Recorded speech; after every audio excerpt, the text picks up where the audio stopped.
Hold on just a second. Hold on. Ugh. This motherfucker together. Yeah, man, we back. Y'all know what it is. Urban Politicians TV, UPTV. Make sure you stay on your pivot at all times, man. We here. We gonna talk that game tonight. We gonna spit real game. I'm gonna have a couple people join in if y'all want to later. Shout out to the whole replay gang. Everybody that ain't gonna catch it live, but who gonna catch the replay? Everybody, when y'all catch the replay, hit replay gang in the comment section. So shout out to everybody on replay gang.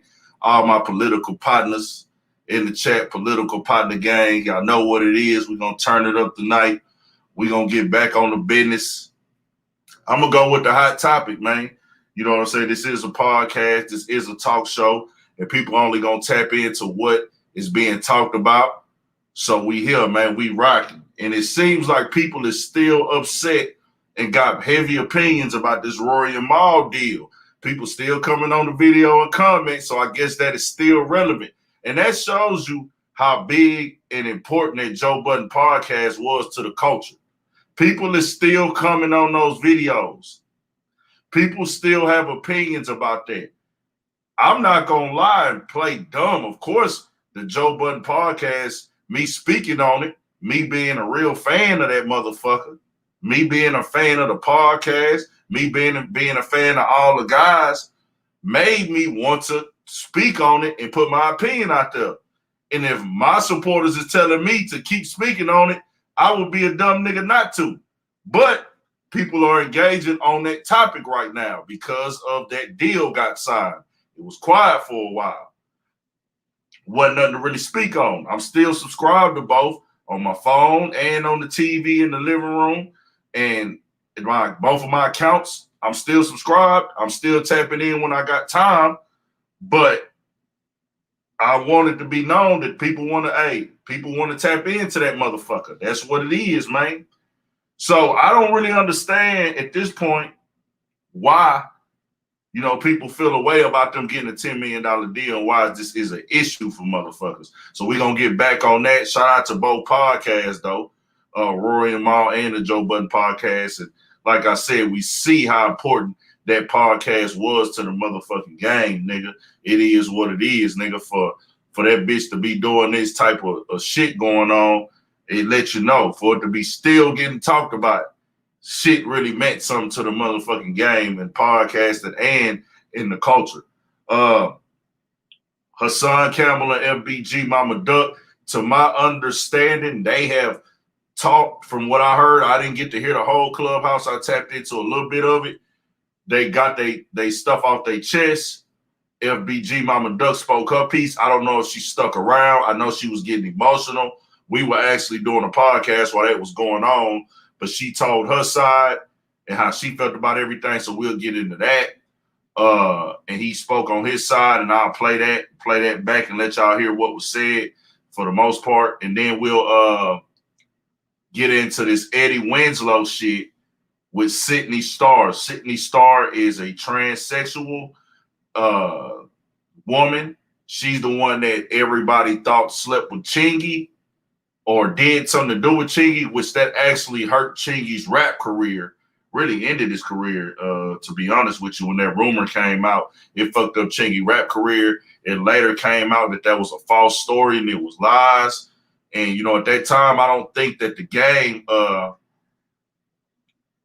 shit show, I remain unimpressed. Shout out to everybody in the chat, all the guys. What's good? Build a Thought Workshop. I remain unimpressed. Kobe Finney, my boy Playmaker AC, Lulu, Pounds, Kobe Finney. I want to make that very clear, bro, that LGBTQ community, nobody has a problem with you. You have a right to sleep with whoever you want to sleep with. Identify as what you identify as. That's fine. But understand, if I'm a black man and I was born black, and this is what I want to be clear about. If I'm black and I'm born as black, I can go change my skin color, bro. I'm still black. You still gonna be what you was born as. It is what it is. Maybe be a hard pill to swallow, but you was born such and such, you changed to that. You can't erase your history. You was born a man. So by you calling yourself trans, you're already acknowledging. You were telling somebody, hey, I was once this and I'm now this. That's what trans is. So I could identify you as what you want to be called, but if I got to identify you as a trans, I also have to acknowledge that you was once the opposite. It is what it is. So with that being said, Eddie Winslow, you were hugged up with, taking pictures with a person who identifies themselves as a woman, but was once a man. And hey, bro, that shit is different. To each his own on how you get down. I heard Starr said that she doesn't identify herself as a homosexual man, that she's a woman and that she's heterosexual and she's not into gay men. So basically, you want someone to believe that you were not once a man. And I should have looked up that interview, and I can't look that up while I'm on here because of Vlad platform will get that shit taken down, which to each his own. Nothing wrong with that. That's his business. Do what you got to do. Vlad is a very heavy businessman on this YouTube shit. You ain't putting none of that nigga content up. Shout out my boy Marcus42, man. You do a lot of good supporting for Texas, and I really appreciate that, man. You be heavy, bro. You support Texas real heavy. You support Urban Politicians TV real heavy, my nigga. So that's solid, gangster. I appreciate that, my nigga. I want to put that shit out there like that. And that's my whole point and my whole play with that situation. It's a lot of confusion on that level. But Eddie Winslow decided to come out, and I keep calling him Winslow because that's what everybody know him as, Eddie Winslow. No disrespect to him, but that's just what you known as, my nigga. Nobody really know you as McCray, you feel me? And I just want the people to know who you is. I ain't got the super. When I say Eddie Winslow, the people will come in and know what I'm talking about. You know what I'm saying? 'Cause I don't want to disrespect your name or nothing like that, gangster. But, you know, people see Eddie Winslow, they going to know it's you, as opposed to me putting your government name, and then people don't really identify with your government name because you was on one of the biggest shows and a great actor, great at what you do. And I'm just thinking that you're acting with Starr. But we don't, you know, I'm not saying you gay. You say you're not gay, but, bro, there's pictures online. I don't know if they edited them and photoshopped them or whatever. You kissing that nigga on the lips, man. You kissing that nigga on the lips, bro. It is what it is, my nigga. That nigga used to have balls. That nigga once had a pair of balls hanging, my nigga, between his legs, bro. Unless they can tell me something different, that he did not have balls. I don't know. Maybe he just was born with both parts or something. But that motherfucker did. Starr is the transgender woman who had the rumor came out that she slept with it's videos of that nigga kissing that nigga. So you kissing the nigga that used to have balls. Now Starr got popular because she was the transgender involved in the story with Chingy, which came out to be false. That got proven to be false. She came out and said it was false, but it fucked up Chingy's career. Nah, that's a man. That motherfucker. Really, you can identify him or her, whatever you want to identify it as. Identify her or him as. They have human rights. You can tell me what you want me to identify you as, but I'm the type of person, I'm gonna be seeing you what you are born as. You were born a man. That nigga had balls.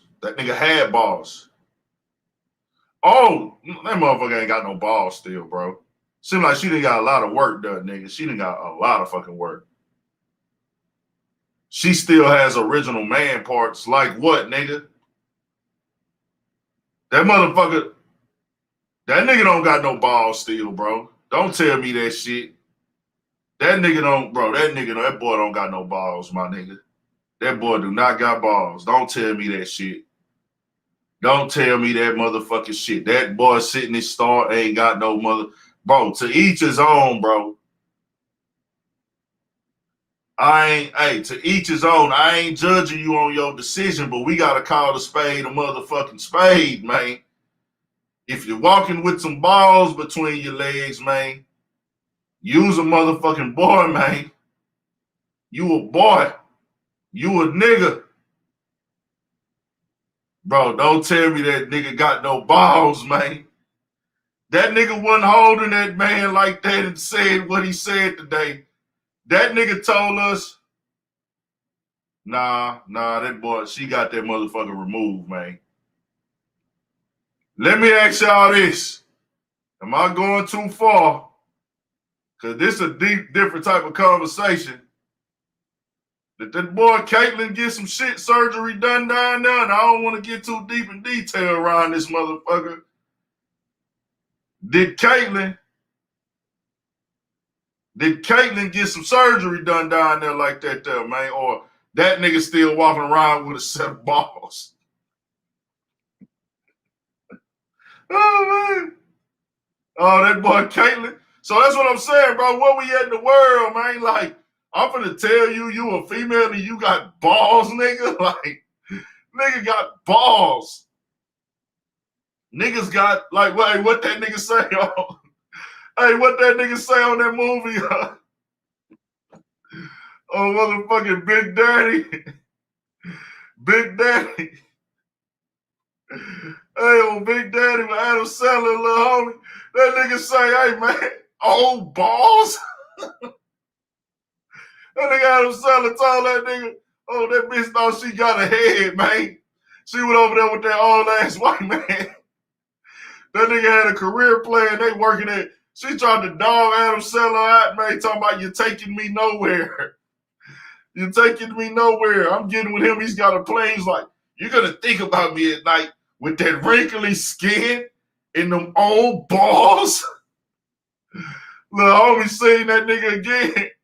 Little homie seen that nigga. He say, look, it's old balls. That shit crazy, motherfucker. What the fuck wrong with these niggas out here?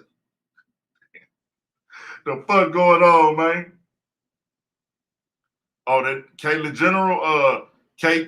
Jenner had the surgery? I don't know. I don't want to be incorrect here, bro. I don't want to be incorrect. And I got to keep saying this. We don't have a problem with this. Do what you do, but we got to identify. Y'all got a right to just say what y'all want to say as far as what y'all identify as. I got a right to see you as what you was born as.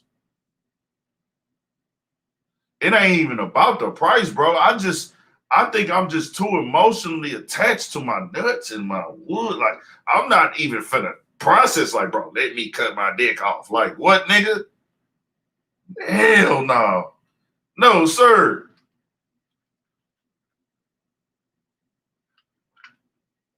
No, sir. Nah. So, we'll get into that. We kind of already got into that. I guess that one's out the way. Anybody come in and want to speak on that, we'll speak on that. This nigga Ben Simmons, I'm going to play that clip. That nigga was at practice with his cell phone in his motherfucking pocket, nigga. That nigga had his cell phone in his motherfucking pocket at practice, nigga. What type of time is that nigga on?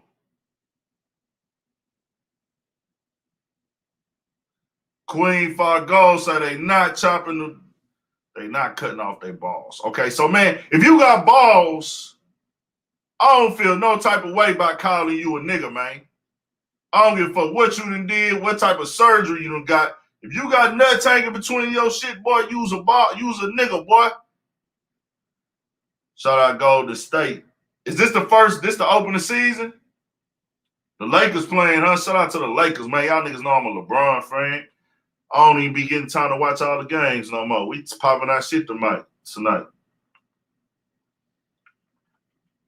Hey, that nigga Ben Simmons had his motherfucking, Stroh's up 2-2.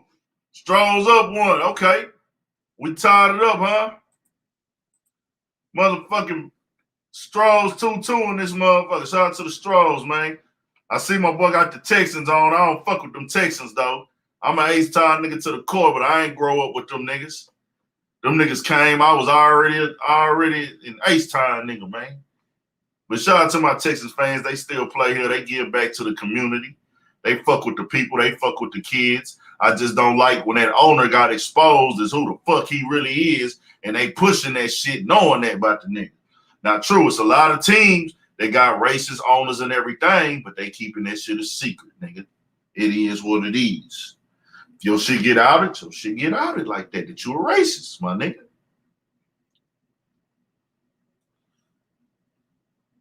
Hey, man, I don't give a fuck. Whatever nigga want to decide how you feel. You got nuts between your legs, man. You got balls. You got balls, and if you got balls, you's a man, man. I can't say it no better, no clearer, or any other type of way, man. You got balls, man.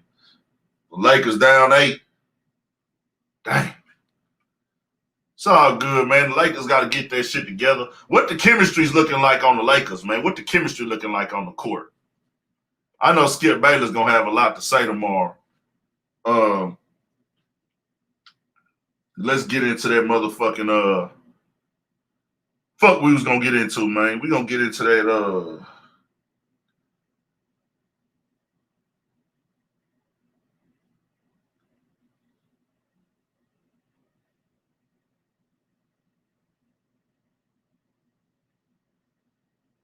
what the fuck we was going to get into. Oh, what y'all want to get into first? It's on y'all. What y'all want to talk about first, man? I'm going to give y'all the flow. Y'all tell me.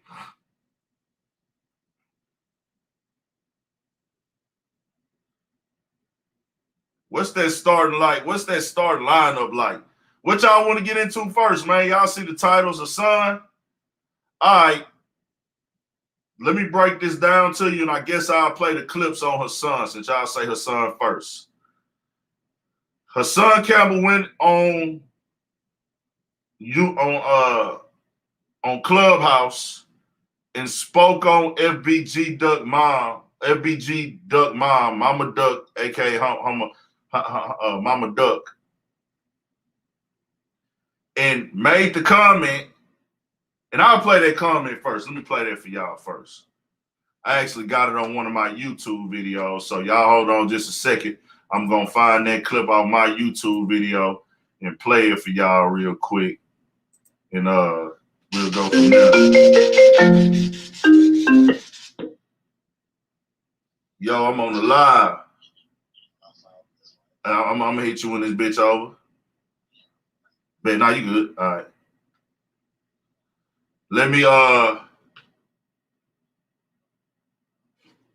what the fuck we on? We on man, I just seen something. Hold on, bro. My bad, y'all. I just realized something. I just realized some shit. So motherfucking crazy. Boy, you be watching shit sometime and don't even be realizing it. Hold on real quick. Another edition of Urban Politicians TV. One moment. All right, hold on.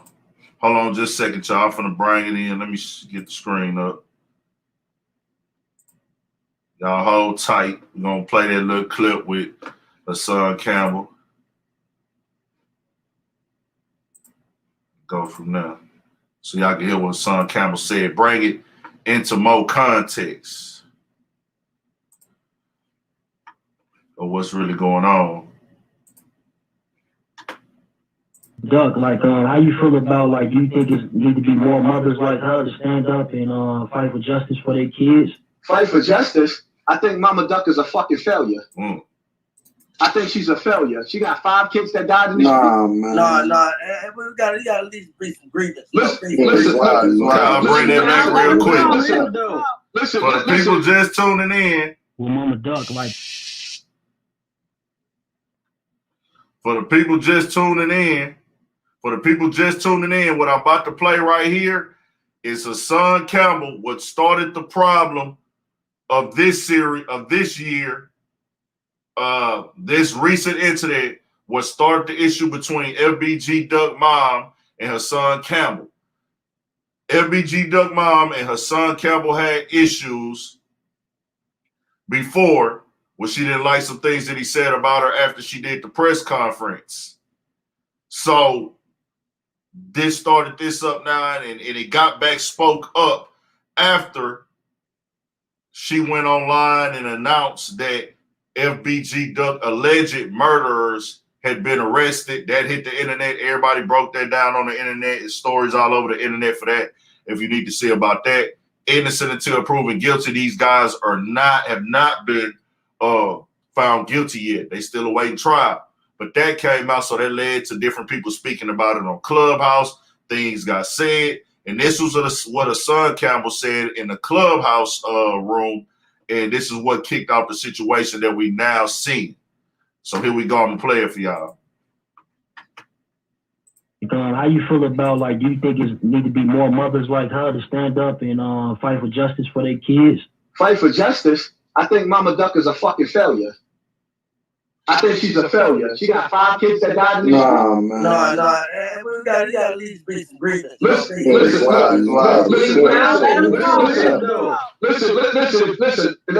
We don't ask questions and then tell the nigga he can't answer. The bottom line to that, if I was the father of those kids and I was in jail, the number one thing I would do is come home and kill that bitch for letting all of my kids die. You gonna tell me, and this is why I say this, right? No.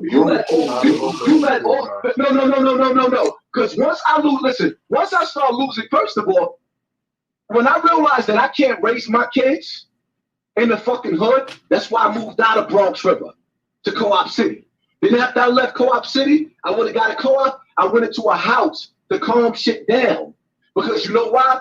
I kept realizing that I can't keep going back to jail for murder. So now when your sons get murdered, right?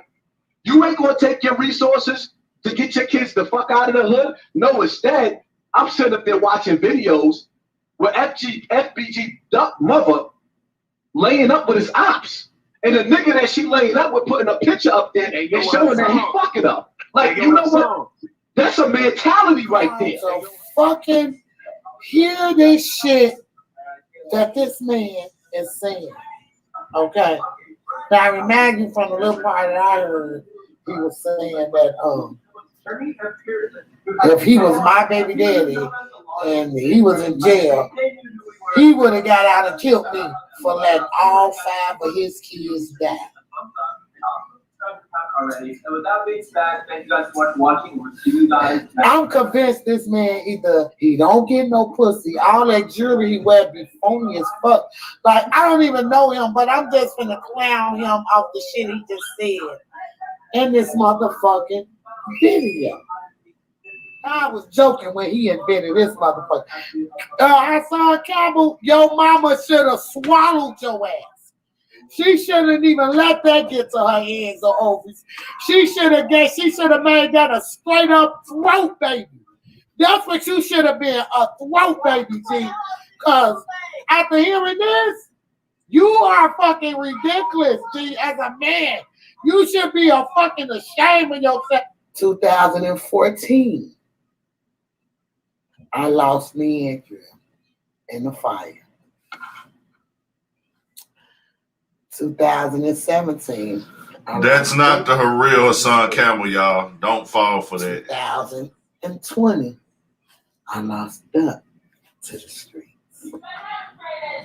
Those how I lost my 5 kids who had different fathers. 2 of them died to the streets. So to clear him up on that,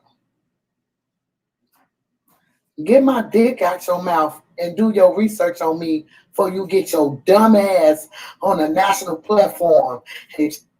Brownie points on. Your ass is a clown. Y'all please tell Hassan Campbell next time he say something about me, put his fucking red nose on his face. Okay? Because he's a clown. You will smoke me because I only had 2 kids that died from the streets, and this man will get his ass. But now after he see this, like he did the first time, y'all know how he came at me the first time, right? When I did the press conference, right? He came at me super motherfucking hard.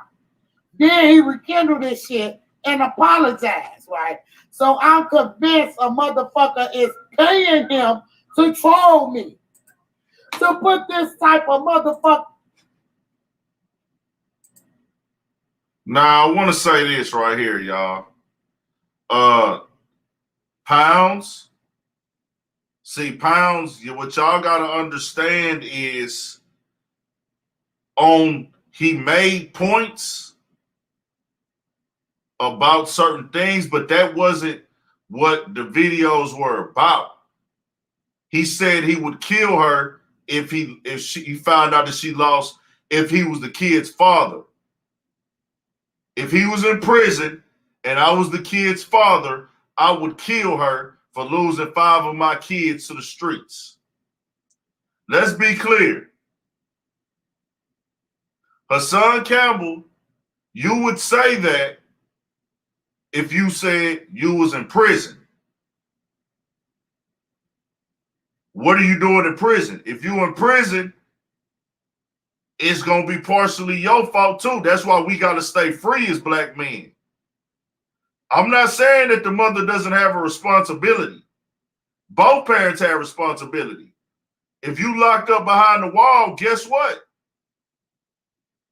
As a father in prison, you failed your responsibility too if you lost a kid. And plus, she has different dudes. So as a father, that's why, and I know, bro, and that's why I'm not finna kick nobody while they down. It's hard out here for some niggas. It's hard for some niggas out here, bro. Some niggas grow up in the streets. Some niggas don't know no other way. Some niggas just outside they dope. And guess what? They get time and they leave their kids behind. This is what the cycle is. And that's what I'm educating niggas on tonight. I'm not in this motherfucker to talk down on Hassan Campbell. I'm using these titles as a way to educate and give real factual information because I know about going outside and I know about being inside. I understand the internet and I understand the streets. Do I know all the details of the streets? No. Can I tell you who beefing with who? Can I tell you who got smoked with who? Can I tell you if I go to Chicago, do I know all the blocks? I'm not that type of YouTuber or content creator or personality who finna research every video, who beefing with who beefing with every block. They don't get along with these niggas. They don't get along with those niggas. This gang started that day. This gang started that day. I'm not finna be researching the paperwork. Now, some paperwork get made public and it get to a big platform. It's news now. But I'm not about to run around here searching and paying money to look up niggas' rights and history and who told. That's none of my concern. I'm going to educate you the big picture here. The streets is fucked up. Our environments are fucked up. We have to change our environments. Hassan Campbell does make a point. Accountability. We need accountability. He said that, and I agree with him on that. But what you said about her kids was not true. She has 2 sons that died in the streets, Duck and Brick. One died last year. The other one died in 2017. I don't know where you at, Bailey boy. 2017. That's when Brick died. She lost 2 sons to the streets. Her daughter died in a house fire. And from what I'm understanding now, if I heard correctly, don't quote me on this. Don't quote me on this. I don't know exactly what's going on. Plain Jane, appreciate the donation. That's love. Appreciate the Plain Jane. She always showing love. People sending it to the super chat. Somebody type up the cash app for me again, just in case somebody want to give a donation. You know, we ain't forcing that here. If you want to give a donation, that's fine. If you don't want to, we cool. Somebody else shot me something else too to the cash app. My bad. Shout out Karen McCoy. That's love. Appreciate the donation. Everybody, this donation. Make sure I hit the like button too. We rocking regardless though. So I want to make that very clear though. And understand, I'm not here to preach. I'm just here to bring light to the situations, bro. Light to the situations. It's a cycle outside that we've been trapped in for years. It's a fucking plague. The plague is the cycle. That's our biggest plague on in our community. That's our biggest plague. The cycle. The cycle of no proper education to really survive in this country, the lack of resources and the lack of relationships and the lack of credit, finances, trades, all types of shit that we lack. And it brings us to this cycle of where go outside and what we can do. Guess what? If you don't have guns and drugs outside to be a part of, if you don't have gangs outside your door, then you can't be a gang member. But guess what? If your parents was born and they was in gangs, or they weren't, if your family and your cousins and older family members were in gangs, then what are you going to be in when you come out possibly? One in a few are able to get out of that cycle. This is why you have some niggas that from the hood, that's from the streets, but guess what? They able to go to college, they able to get a career, they able to do all these other things. They able to turn this shit into something else. Some niggas are born in the block. Some niggas are born in the streets. Some niggas are born in the projects, but they are some of the few that are able, hey bro, I'm not gonna get trapped outside. But some niggas get caught up in that shit. Some niggas go outside, them niggas out there on this or that. Some niggas got older cousins, older uncles, and these niggas in the streets, these niggas don't have money. They not, man, I ain't got no money. I didn't went to work. Nigga, I'm making this last check. Man, I'm not finna go out to work every day and keep doing this shit and caught up in this motherfucking cycle. I'm finna go over there with them niggas and run me a bag up. Nigga make his first $1,000, it's a wrap. Really, nigga make his first 100 out the streets, it's a wrap. 100, 200, 300. Nigga gonna know real quick if he good at it. Nigga gonna know if he good at hustling. Once you try to hustle, you gonna know, okay, is this for me, is this not for me? I ain't gonna take you too many times. Shout out to Floyd Bailey for the donation. Appreciate it.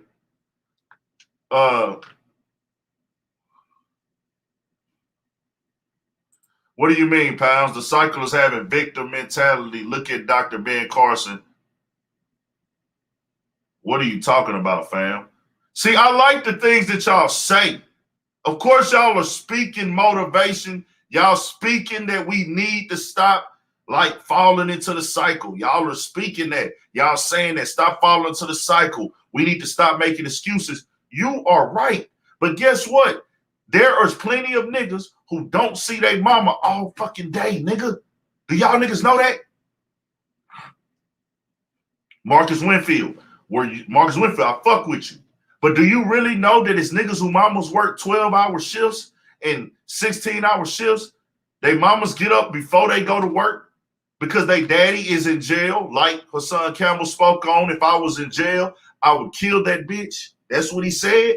Do you know there's actually a bunch of kids in these communities who they don't see their mama but a total of 15 hours a week? They got to wake themselves up for school, get on the school bus, come home alone, and everything.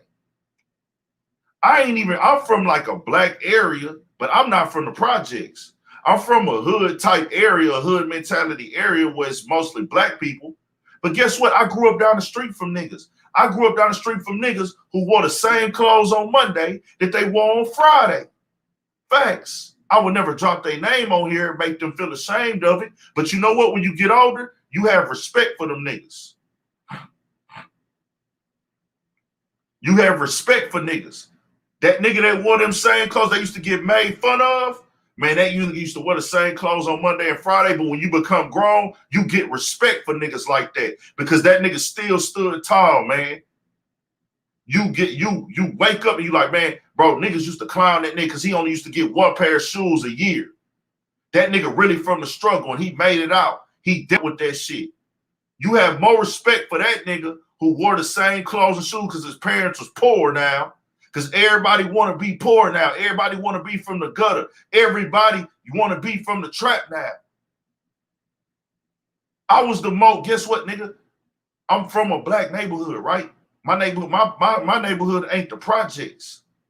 Like I said, I had the most on my street, nigga. This is a fact.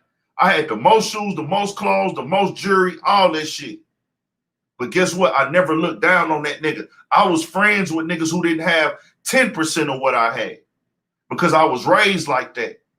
Was I perfect? No. Have I partaked in jokes on niggas? Yes, I have. But guess what?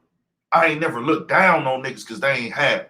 I'm telling y'all this, that just because your situation wasn't like that, it's niggas that really don't have nothing in their house, bro. It's niggas who survive off of motherfucking pork and beans and different types of sandwiches. Not as much now as it used to be back in the day. It's more resources now. Niggas have more information. But nigga, it's sometimes we got 12 people living in one house. If I'm born into a house with 12 people in that, I'm a kid, then guess what, nigga? I'm born into this shit. I'm born into this shit now. This ain't no choice, nigga. This is force.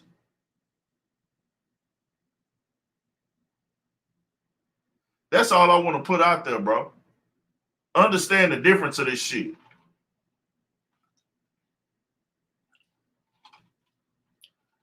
I'm not saying we got to keep blaming the man and making excuses. I'm just telling you it's really real like out there for some people. Do you think the people who live in the projects want to live there? It sounds like that the niggas think this is a choice. If you don't have the information, you don't have the information, bro. What's good? Everybody coming in. Shout out to everybody coming in. We got JR Creator TV, Memo 600, Plain Jane, Kobe Finney, OTM EBK, Shady Titwell. I'm only gonna speak the real, bro. It's different types of situations, dog. Whatever. Salami. Some niggas grew up off sandwiches. Some niggas grew up off Hamburger Helper. Some niggas grew up off rice and beans and sausage paws. We on all that shit tonight, Vindon Alexander. It's set up for us to lose. Now, I'm not saying we got to keep making excuses. I'm just telling y'all what it is, bro. So when you speak like how you speak, make sure you come into an understanding. This woman was an ex-drug addict. His mother was an ex-drug addict. She struggled with the disease of addiction. Addiction is a disease. Everybody got to wear their own shit, fam. You got to wear whatever on you, and you got to try to fight yourself out of it. I ain't grow up like that. It was nights I ain't had the best meals, but my mama ain't never let me miss no meal. Memo, if you want to join, I'm finna drop a cut your camera on. Even though I doubt this the real Memo.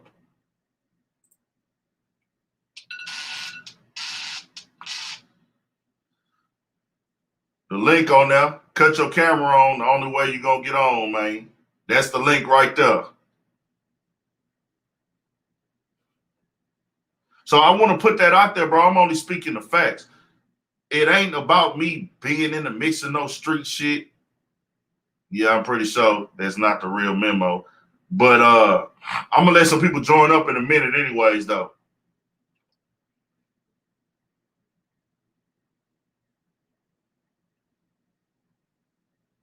We gotta understand that, bro. We ain't blaming the man for everything. But I understand I'm not in a position to blame. I'm just speaking on what really be going on. You know what I'm saying?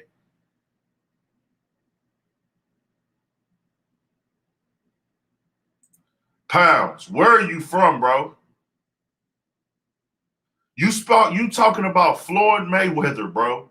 See, you one of them. Pounds, you be in the chat. Are you not learning from what I be speaking on here? Or do y'all just care about what I be giving so much game on this motherfucker? How's niggas not learning? I'm giving real life game from experience. I'm giving other niggas experience. Do you know how many Floyd Mayweathers it is in the black community, period? You talking about, look at this nigga. True, you want to go for the best. True, you can be rich. If another nigga made it, we not making excuses. But guess what? When you walk outside your door, my nigga, there's a real reality. And Pounds, you from LA. When you walk outside, there's a real reality. What part of LA you from, gang? I want you to join now, Pounds. Join up. True, there are gonna be some people that make it out. But how many niggas do you have that's the motherfucking world class #1 boxer? How many LeBron James and niggas in the league, fam? Nigga, making it to the league, it's only 10 or 15 niggas on the team. Nigga. Every nigga can't go to the league. Every nigga can't be a successful rapper. It's like 50,000 niggas trying to rap. How many of them make it successful? The percentage of rappers that actually make it is very slim to none to the ones that do make it. JD Garcia, cut your camera on or you're getting blocked.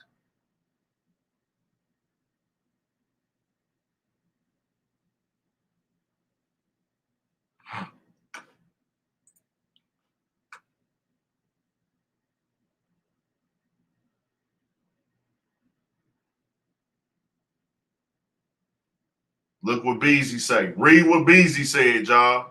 That's a prime example how it really go outside. You can get a job and work hard. Everybody not going to make it to the NBA. Everybody ain't going to be no rapper. Everybody is not going to make it in entertainment. That's just what it is. It's a lot of more people work jobs than not. I'm not saying you got to make it to the league, but Dog used Floyd Mayweather as an example, talking about he grew up rough, and look at him now. All I'm saying is, bro, that shit is like far in between, nigga.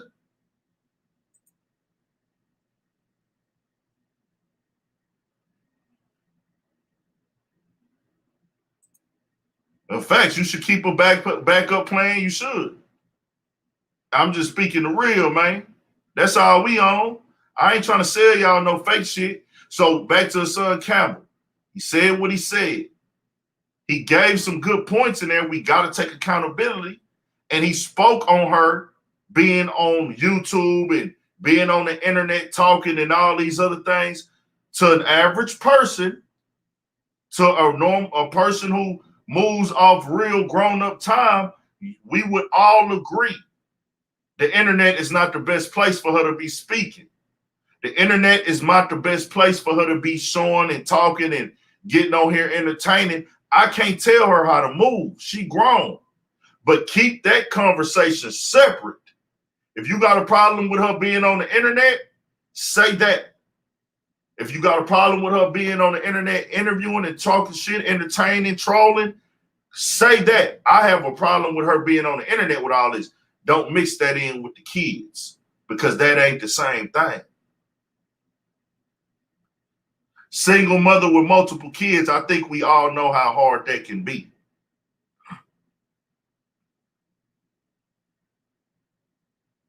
That's all I'm saying.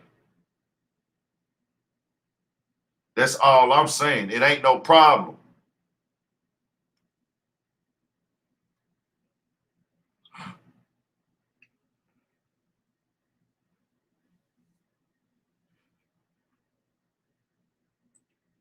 Y'all ain't kicked the fake Hassan. Y'all kicked the fake Hassan out. Don't kick the fake Hassan out. Let that nigga come in here.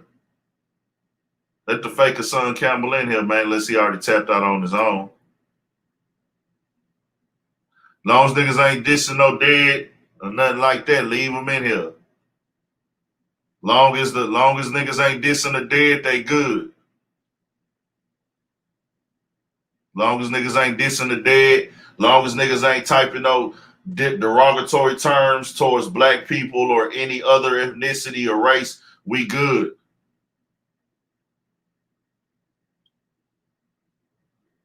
Do y'all thing. Get y'all money. Go for the best shit y'all can go for, bro. Like go get what you worth. Go for the gusto, man. Go get your bag on. Go run your bag up. Go try it. If you feel like you can do something, go for it, man. Chase your motherfucking dreams. That's what I'm here to motivate niggas for. All that other shit be other shit, man. But I'm just keeping y'all in context of what it is. These are separate conversations. If you're going to speak on her kids and the way that her kids died, make sure you have the facts. But the internet is very sensitive. I mean, the internet has a lack of respect. That's what you have on the internet. Because if you say I lost 5 kids to the streets, like Hassan Campbell said, and I didn't lose 5 kids to the streets, you are now lying. And you're dragging my kids. You're showing a lack of respect for me and my kids if you say I lost 5 kids to the streets and I didn't.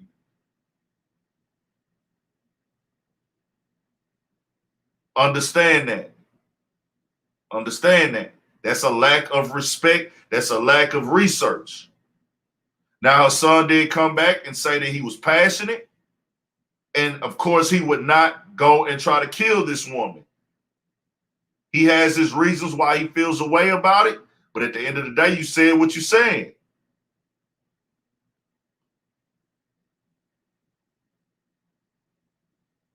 But understand Hassan Campbell, he's a YouTuber. He's a popping YouTuber. And, oh, you don't agree with me, 1017? What you don't agree with? Do you want to come on? OL's 1017, you a supporter. You being here a lot. Come in and tap in. Come tap in. You a supporter. You be watching this all the time. Everybody, just because you don't mention God or Jesus does not mean anything, bro, to me. You don't have to come on here and preach to get your point across. Oh, that's probably, he talking to me. He's a troll. Okay. This ain't church, my nigga. This ain't church. Go, hey, do what you do, bro. I'm not a pastor. I'm not finna come on here and preach. So I'm saying, come tap in, OLs. Come tap in then. You said you disagree. Let's talk for the chat, for the sake of the chat. Let's entertain the chat. We can debate respectfully. Respectful, how they say respectfully, we can debate.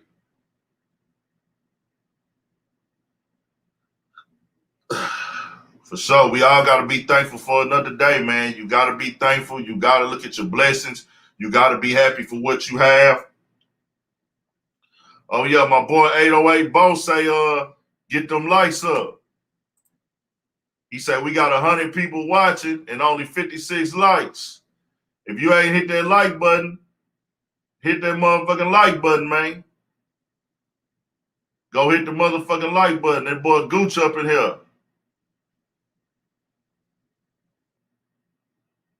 I want Whatchacall to come on here and debate because he disagree with me. Before we go to another topic. If not, we'll go to another topic. Where you at, 1017? You be in here a lot, bro. I want you to debate with me on that topic before we go to another topic. Y'all go check out the Studio 56 podcast also. OTM, EBK Melly. Nah, bro. Homie disagrees with me on this topic, so that's why I wanted him to come on. We gonna bring everybody on in a little bit after we run through all the topics. I'm gonna let everybody join up, but I wanted him to come on because he wanted to debate for a little bit before we go to the next topic. But I'm gonna drop the link in a minute for everybody who wants to join in and get their points out in a minute. We'll go there. So y'all understand what I'm saying with his son. So he came back on and spoke his piece. I don't know. I would have to wait to block active clones. I don't know how to do that. So I want to speak the real on that too. Hassan Campbell, just the message, the words you use, I just feel like when you're speaking on people's kids and how they died, you got to speak that on facts. She also said that she never slept with none of his enemies or people he was at odds with. She did speak on Clubhouse and said that she did some things that weren't right. She sent them a text. She was texting them, and her and Duck had issues about that. They had a disagreement about that. They got into it about that. She clarified that. She spoke a lot up on the different things, but to my understanding, her and her son came to an actual agreement.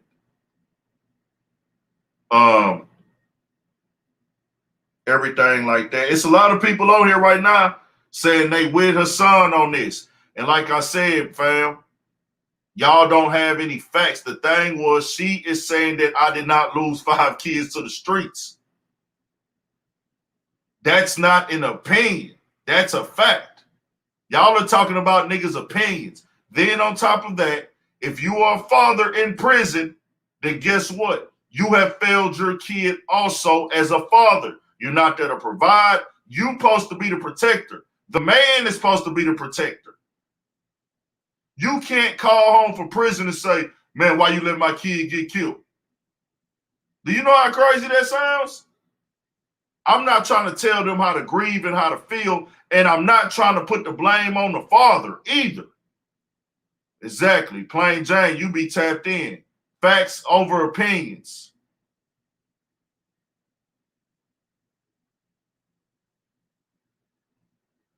Fam, he was wrongfully convicted. Okay, both of the kids got the same dad? I thought they all had different dads.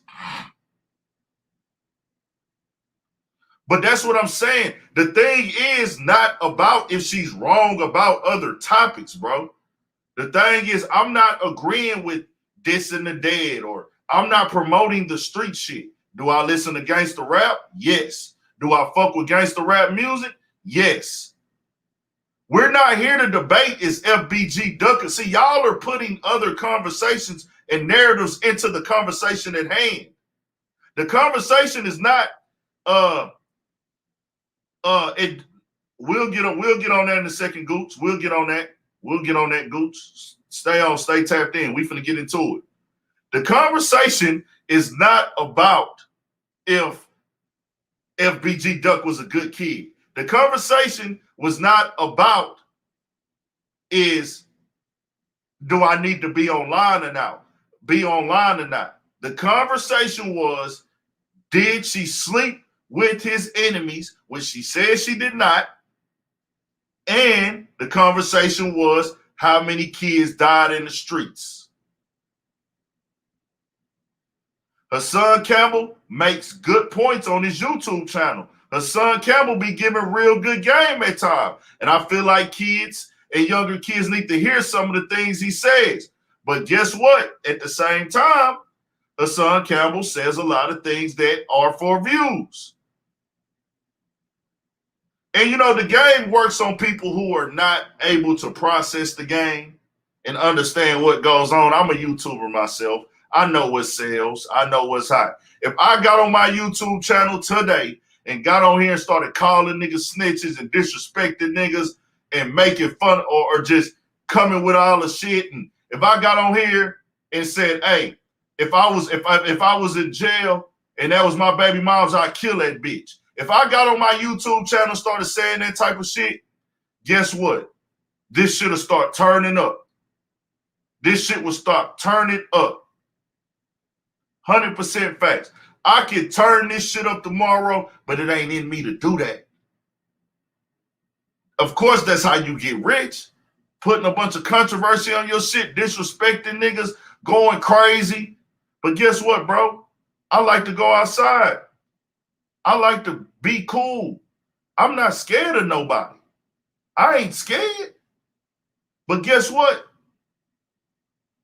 At the same time, I'm about respect because I want respect. So if you did something out of line, I'll say, hey, bro, this shit out of line, but I'm not finna get on here and call niggas out and call niggas names and disrespect niggas and then try to say, well, I'm a YouTuber or a blogger when some shit come back on me.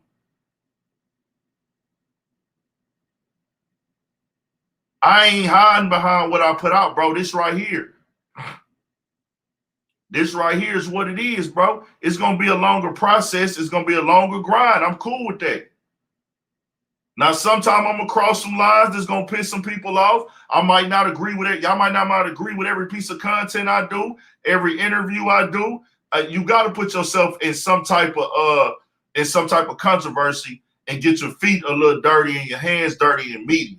You got to touch on controversy or nobody is going to watch your platform if you're covering media. Now, if you just a vlogger or anything like that, if you just a vlogger or you follow your life and things, then you don't got to touch this type of shit. So that's all I want to put out there. So we talked about, we talked about, and we'll get back to this on the debate. Rory and Maul. I don't get why people, because we talked about Eddie Winslow and Sydney Starr. Some people are telling me that what we do know for sure, Sydney Starr is a transsexual. So what we do know about him or her, I'm gonna say him because you were a man first. I'm gonna call you a man. You know what I'm saying? Because that's what you was born as. We know that he had balls at one point because he's a man. The nigga had balls. The boy had balls. We don't know if that boy still got balls. But I'll play y'all Eddie Winslow's clip, and I don't know how to find that, so I got that on the phone. I will play that for y'all because I don't know how to get that clip on the StreamYard that quickly. I would have to go search it on YouTube and everything. So here we go. What in the entire fuck did I just see? I just seen some crazy shit, but it be so much crazy shit on this internet, dog.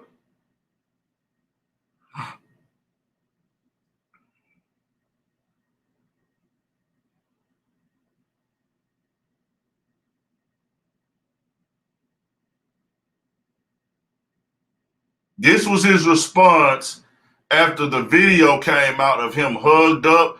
I want to be clear, there is videos online what seems as they are kissing or pictures. I don't know if those are true, but if you look online, they on there. I'm not going to say those are true because I don't want to just say that about that nigga.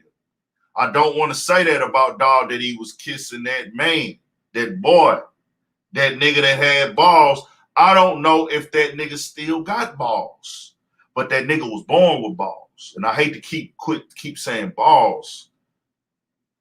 I don't want to say that, but this is what his response was. So like I said, I don't know if that photo was photoshopped. I didn't see it on the video. On the video, I did see him caressing that nigga. He was caressing that nigga, rubbing that nigga on the hips. He was caressing and getting real iffy with that boy. And I'm like damn near out of line for really even watching that shit. For shit show, J Keys. That boy tripped out, man. He tripped out. So let's go back. And I'm going to play y'all his response to everything. This was his response. Let me cut my Bluetooth on. Big pause. I forgot to say pause. Pause times infinity, man. Pause times 100 times 100 times 100, nigga. Pause it up. Y'all go check out that new Money Man too, man. Money Man just dropped a new track. Power on. Y'all go check that bitch out. Bluetooth connected. Bro, this was his response. I'm not making this up. This was that boy response, man. I'm with my mama. We ain't rich. Listen.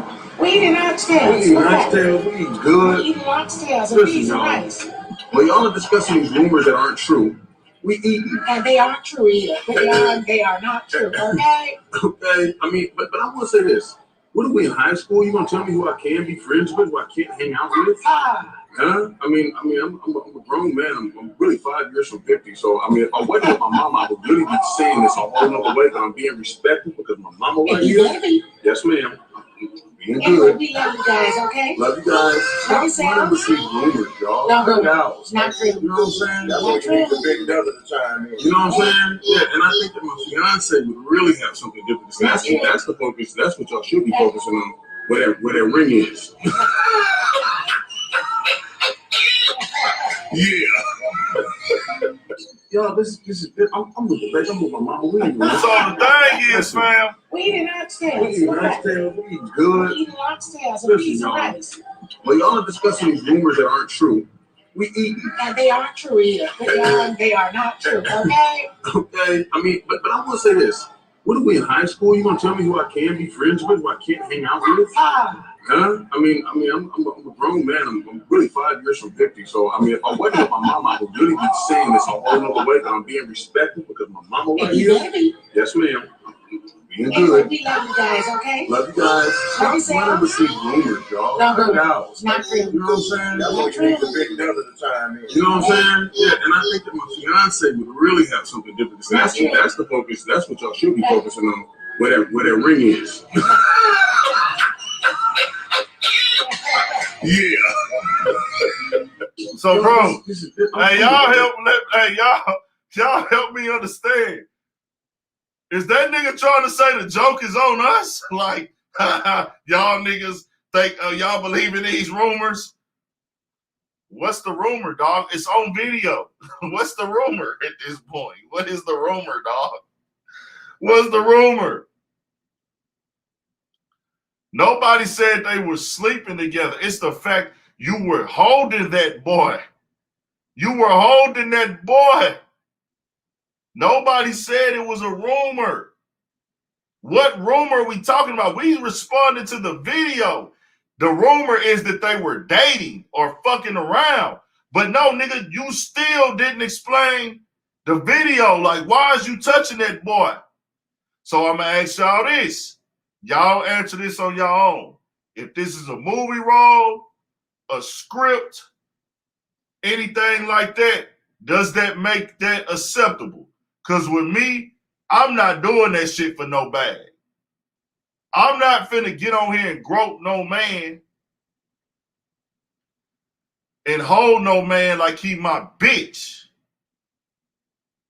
I'm about respect, fam.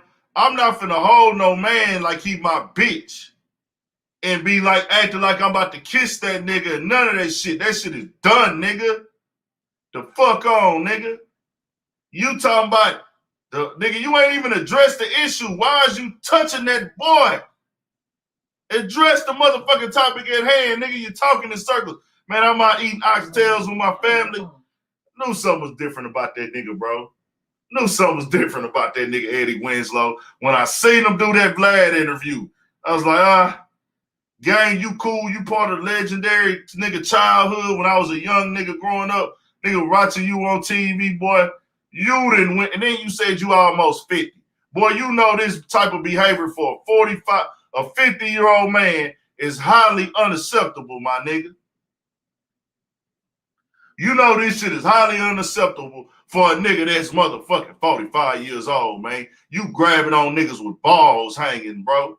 Come on now. Come on now. All right, I gotta be clear. I gotta be clear. I don't know if that boy still got his balls or not. I don't know if that boy still got his balls. Like I said, I gotta keep reminding y'all, LGBTQ. This is not hate for y'all. This is not talking down on y'all.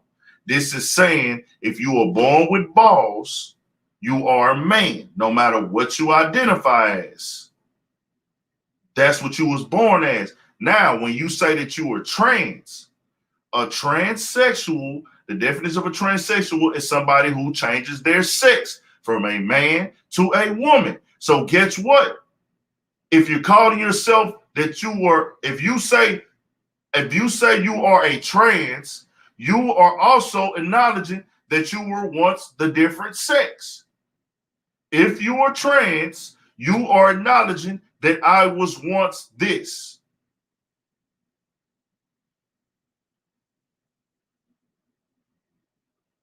You did not, you was once this. So anytime somebody says they are trans,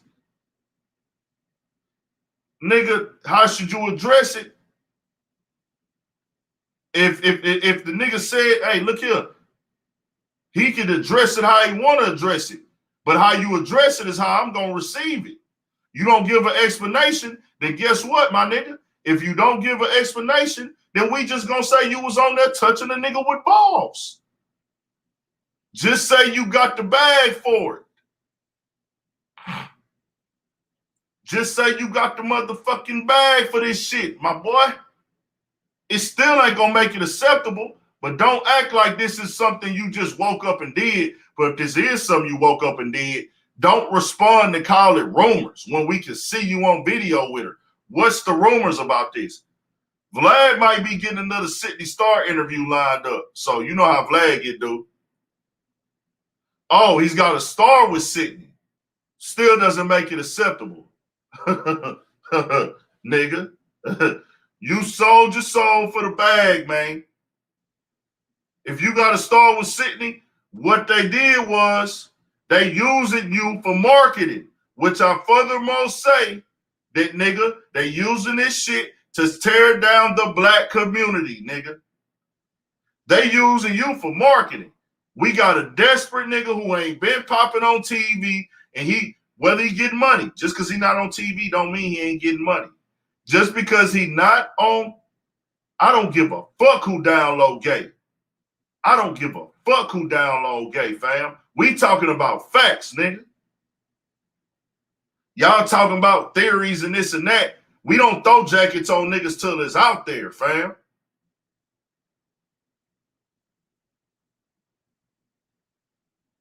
So like I said, if you a nigga that's on here taking these type of roles, that means you need the bag. Or not the bag, he might have money.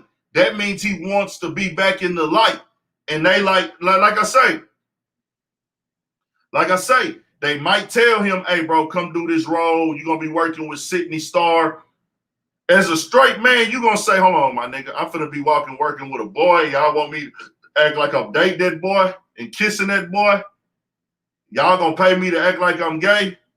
And not only just be, I'm finna fuck with a transsexual. And be clear here, the definition of a transsexual, you can only be a transsexual if you was, by you saying you a transsexual, that means you were another sex. That's what the definition of a transsexual is to the community. This is not a dictatorship. This is not a democracy. We basing this off of facts. You were once a man. You can't, as a transsexual female, as a person who changed to a female, when you say I'm a trans, you letting us know that you were once a man. So being a man will always be attached to you. You cannot be a transsexual woman without once being a man. So when I approach you, I know that you was once a man. You being a man will always be identified as a man. So with that being said, and I don't have a problem with nobody transsexual or nothing like that. It just is what it is. I probably got transsexual fans, bro. We got no problem with y'all, but facts is facts. Facts is facts. I have no problem with what you choose, but we got to call a spade a spade.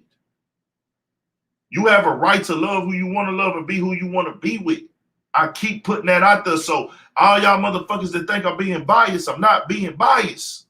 Don't get on here with the bullshit. Don't come in the comment sections acting like a little sour motherfucking kid.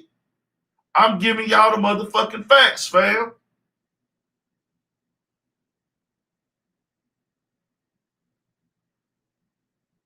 So that's that. I still don't get why people are pissed off about this Rory and Mal deal. Why is people downplaying this $10 million deal? Why is people downplaying fucking money so much? Why is people breaking down how much money they really made? Like I said, bro, if you make $200,000 profit a year off of your creativity and what you do, it don't matter if I can put out my opinion how I feel about your content, but it don't change the fact that you getting a bag off that shit. That's two different conversations.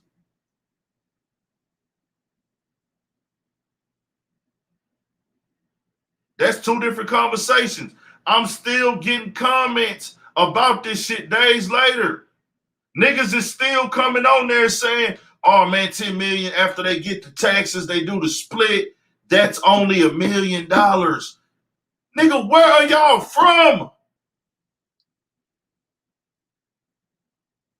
Where are you niggas from? What neighborhood? How rich did y'all niggas grow up? Them niggas only gonna bring $1 million home. Nigga, how is $1 million only anything? Do y'all niggas understand if you make $1 million, you are in the top like 1 or 2 or 3% of America financially? That's the only thing I want to get across to niggas. We not debate, nigga. These is facts. Where are you niggas from? Let me know. If you know how to make $1 million legally, that's going to be taxed, where you can take the $1 million home and you ain't got to worry about the police or nothing, sign me up. I'm talking about legally. If we can do our process in front of the world, this is what I question you niggas with. Big Ant wants in. If you know how to make $1 million, which is in the top 5 percentile of America when it comes to finances, I know everybody look like a multi-millionaire on the internet. Everybody look rich. If you know how to make $1 million that easy, hit my line. If you know how to make $1 million, well, we can get on the internet and show people how we making $1 million legally, and we don't have to worry about going to jail. Please contact Big Ant so I can be involved. I want to be a part of it. I'll be working hard than a motherfucker, and I would love to be making this work way easier for me. I would gladly come tap in, nigga. And I ain't trying to say da-da-da-da, like who got the da-da-da-da, fam. It don't matter what niggas made. I wouldn't give a fuck if they made $2 million. I wouldn't give a fuck if they made 500,000, nigga. Guess what? You still in the top 5% of America, nigga. Y'all do know the average American ain't making over 70K a year? And if you are, understand your position and be thankful, nigga. So I need all y'all niggas to come hit Big Ant. Now, if it's legal, let's talk about it on here, my nigga. If you know how to make the money fall out the sky so easy, let's talk about it. Since y'all niggas just know so much about getting all this motherfucking money, type it in the comment section. Let the whole chat eat. We can bust it down. It ain't but 127 in here. If we leave this live up, we probably get to like 1,000, 2,000. Gooch, I got you. I'm finna let me get to that basketball part because we're gonna be stuck on the Joe Budden and the FBG Duck shit for the whole night. So let me get to that Ben Simmons part, and then so that'll clear all the topics out because I know we're gonna be stuck on the other part. Let me get to the Ben Simmons. What else I had? I had Ben Simmons, and we on Rory and Mom. So let me play the Ben Simmons part, then I'll drop the link. Let me play the Ben Simmons shit, then I'm going to drop the link. Well, actually, Ben Simmons, we can just talk about it. Ben Simmons went to practice with his motherfucking cell phone in his pocket. What does that say? That nigga just then gave up, bro. That is some wild shit, bro. That nigga actually went to practice with his cell phone in his pocket. I'll put it on the screen real quick. Actually, I'll put it on my gram. Y'all make sure y'all tap into the Studio 56 podcast. Episode 66 is out right now. This is him in practice. Power on. Bluetooth pairing. Bluetooth connected. Then like, what the F is this? Go back inside and come back out here like you're a professional. I don't blame him. And we came back out there when everybody had on cleats. Yeah. So that was the end of that. Mm-hmm. So for me, Skip, come on, man. I get it, Skip. I understand the level of frustration. You do not want to be there. You believe that they don't want you there. And he knows they don't, Skip, because they tried to trade him last year with James Harden. And I get it, James Harden for Ben Simmons, but still, even though that would have been a great trade for the Sixers, and James Harden is a better player than Ben Simmons, that man got pride. That man got pride. And he said, oh, y'all tried to trade me. Okay, well, guys all of a sudden, instead of putting on cleats, they come out there in Tim's. They come out there in flip-flops. And Mike looked at... Come on now. I always want to tell y'all, bro,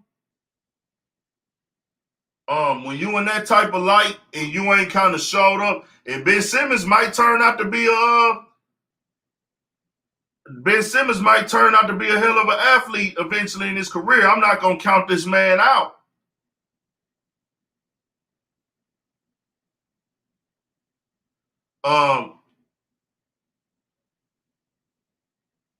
People are not counting this man. I'm not counting this man out in his career. I'm not saying this nigga not gonna get no money. I'm not saying this man don't deserve to get rich. Go get whatever bag you worth, whatever bag on the table, because these are opinions at the end of the day. But what I will tell y'all, when your whole shit is on display and you in a contract with somebody, it's not good to show behavior of bad tactics because you lowering your stock. Your stock on the court is already bad. Your stock on the court is already bad because of your display of what you did in the field. It's not good to end and walk out of the contract in that situation. Show that you worked it. The relationship is already ruined, and I understand he wants out of Philly, and he has a right to. Like that man said, hey man, they was trying to trade him. Fuck them niggas. But in this situation, the damage is already done. You know they want to trade you. Don't get out there and just show you were irresponsible because now you putting on your resume that, damn, this nigga hard to work with. Do we really want to work with this nigga? Do we really want to sacrifice a good player for this nigga? Do we want to take on to his contract? Because what if we upset this nigga? You got to play chess sometimes and not checkers. Never downplay the talent that you have. Never let them know that. I'm not saying don't let niggas know how you feel. Speak on how you feel. Say how you feel, but always display talent. Don't ever downplay your talent or don't downplay your discipline. That's what I want to tell y'all. Don't downplay your discipline. Always keep the discipline on point because this game is about discipline too. Always display discipline. Always display, you know how to be a team player. Always display your talent. But you can always say, yeah, man, I'm not happy here. You know, whatever happens, happens. I'm going to still go out there and fight because this is what I signed up for. Because now you downplaying your talent and your role as a teammate. And that's all I'm saying on that. So I'm going to bring in some people on the chat. Y'all hit the link.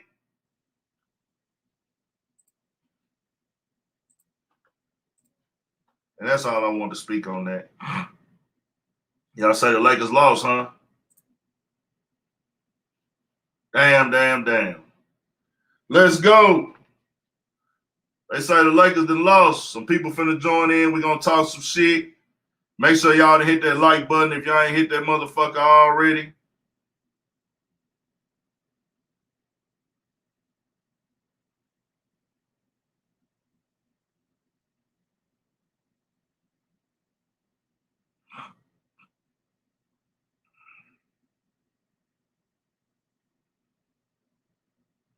Okay, we on point then. Everybody that hit the like button. That's love. Appreciate y'all.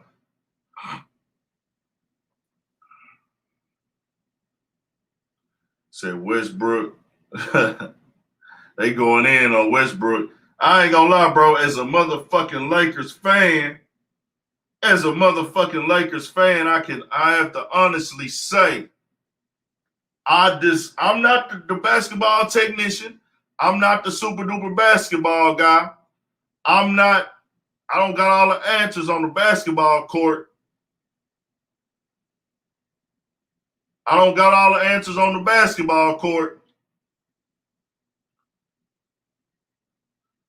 But what I do know is that's going to be a very hard chemistry to follow. Lakers win in 4. You've never been on before, so you got to cut your camera on, G. Cut your camera on, cut your light on. Okay, can you cut your light on, bro? I need to make sure there's really somebody back there if you want to join in. You got to cut your light on. I can't see. It's still dark, gangster. Okay. Okay, for sure. Do you want to be on camera or no? Okay. Do you want to be on camera in the chat? You don't got to be. But this is not him on this profile pic. I really don't like that profile pic, bro. Is that really you? Hell yeah, that's me. Okay. Now you look different from there on the screen. Okay, big. Yeah, because I had the hoodie on and all that. We got a t-shirt rule on here though, bro. I'm gonna let you Nigga, I swear, bro, I had a tank top on, but the way it's on me, I didn't even know I was taking the picture. Only reason I like that picture is because of that laugh now and cry later, those two faces behind me. And I just jumped up and took that picture. I ain't no picture type of dude. You know what I mean? I don't really on some real shit. Blood Soaked Bandit, let me bring him on real quick. What's good? What's good? Huh? Yeah, what's good, G? Where you from? Chicago, Southside. Shout out to Chicago, Southside for shit show. Shout out to the other homie, Lakers win in 4. So I'll let you speak first. What you want to speak on, G? Lakers win in 4. Then homie from the South Side of Chicago. Speak right after him. What you want to speak on? First thing I'm gonna speak on is these dumbass rotations by a dumbass coach. Like for real. It's getting to the point now where you don't know how to coach. You sitting up and you watching the game. You got 10, 12-point leads 2 or 3 different times. Each time you pull LeBron out, we lose the fucking league because you got Westbrook out here just running around like he's fucking crazy. This nigga got 6 points. Hey, I think you moving around a lot, bro. You got us on like you hitting the microphone on your phone or something, or what's going on? Hold up, I got you. Yeah. Is that better? Yeah, just keep it like that. I guess you touching the earpiece or the microphone and it's putting a static on there. All right. So it's just like you got Westbrook out here. He the 3rd highest player, and this nigga got 6 points, 2 rebounds, and like 3 assists or some shit. So you getting all this money, and that's all you giving us with more than 30 minutes a night. How long? Oh, he played more than 30 minutes and he got 6 points. Right. We got people that played 7 minutes that got 6 points. Okay. And then it ain't just him. I ain't gonna just put it on him. What I don't like is when I'm watching a basketball game and I know for a fact the coach is watching the game and not coaching the game. Well, how do you coach? How can you possibly coach LeBron James, Rondo, Russell Westbrook, Anthony Davis, who else? Carmelo Anthony. And who else is on this team? My man Dwight Howard. Dwight Howard. Who else? We talking about the big boys. That's about it. But how do you coach a team with LeBron and Russell Westbrook on the floor at the same time with Rondo? How do you possibly coach that many people on the team? I feel like Rondo need to be all the minutes that Westbrook had. Either get him to Avery Bradley or Rondo, without a doubt. But bro, that's the thing. You can't bring Westbrook on any team and sit him down. It's time to trade him. What team can you bring? Well, they just got him. I know, but at least we got something that we can trade. But it's something that we got that we can trade. Before we got him, we didn't even have nothing that we could trade.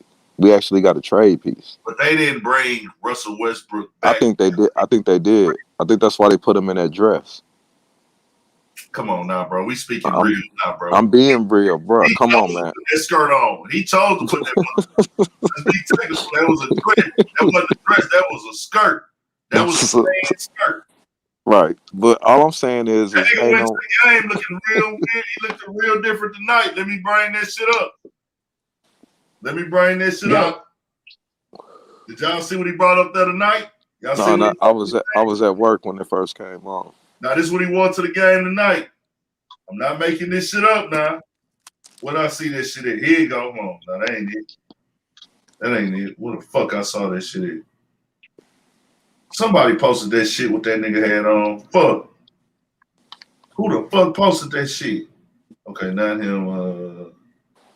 God damn, who posted that shit?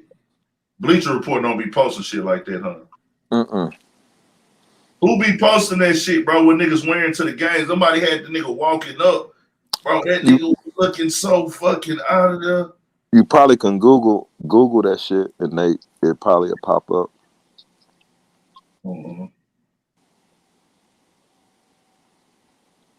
This shit crazy, bro. It's beyond crazy, man. This nigga came that bitch looking Russell Westbrook outfit. See, that's what the NBA is now, though, bro. The NBA is niggas be worried about making a fashion statement on the way to the game instead of playing the damn game. Niggas be trying to make a fashion statement. That boy Russell Westbrook came out there real different tonight, nigga. His game wasn't. Huh? I said his game wasn't different. That Westbrook is trending after scoring only 6 points in 31 minutes in tonight's loss against the Warriors. Damn. I'm trying to say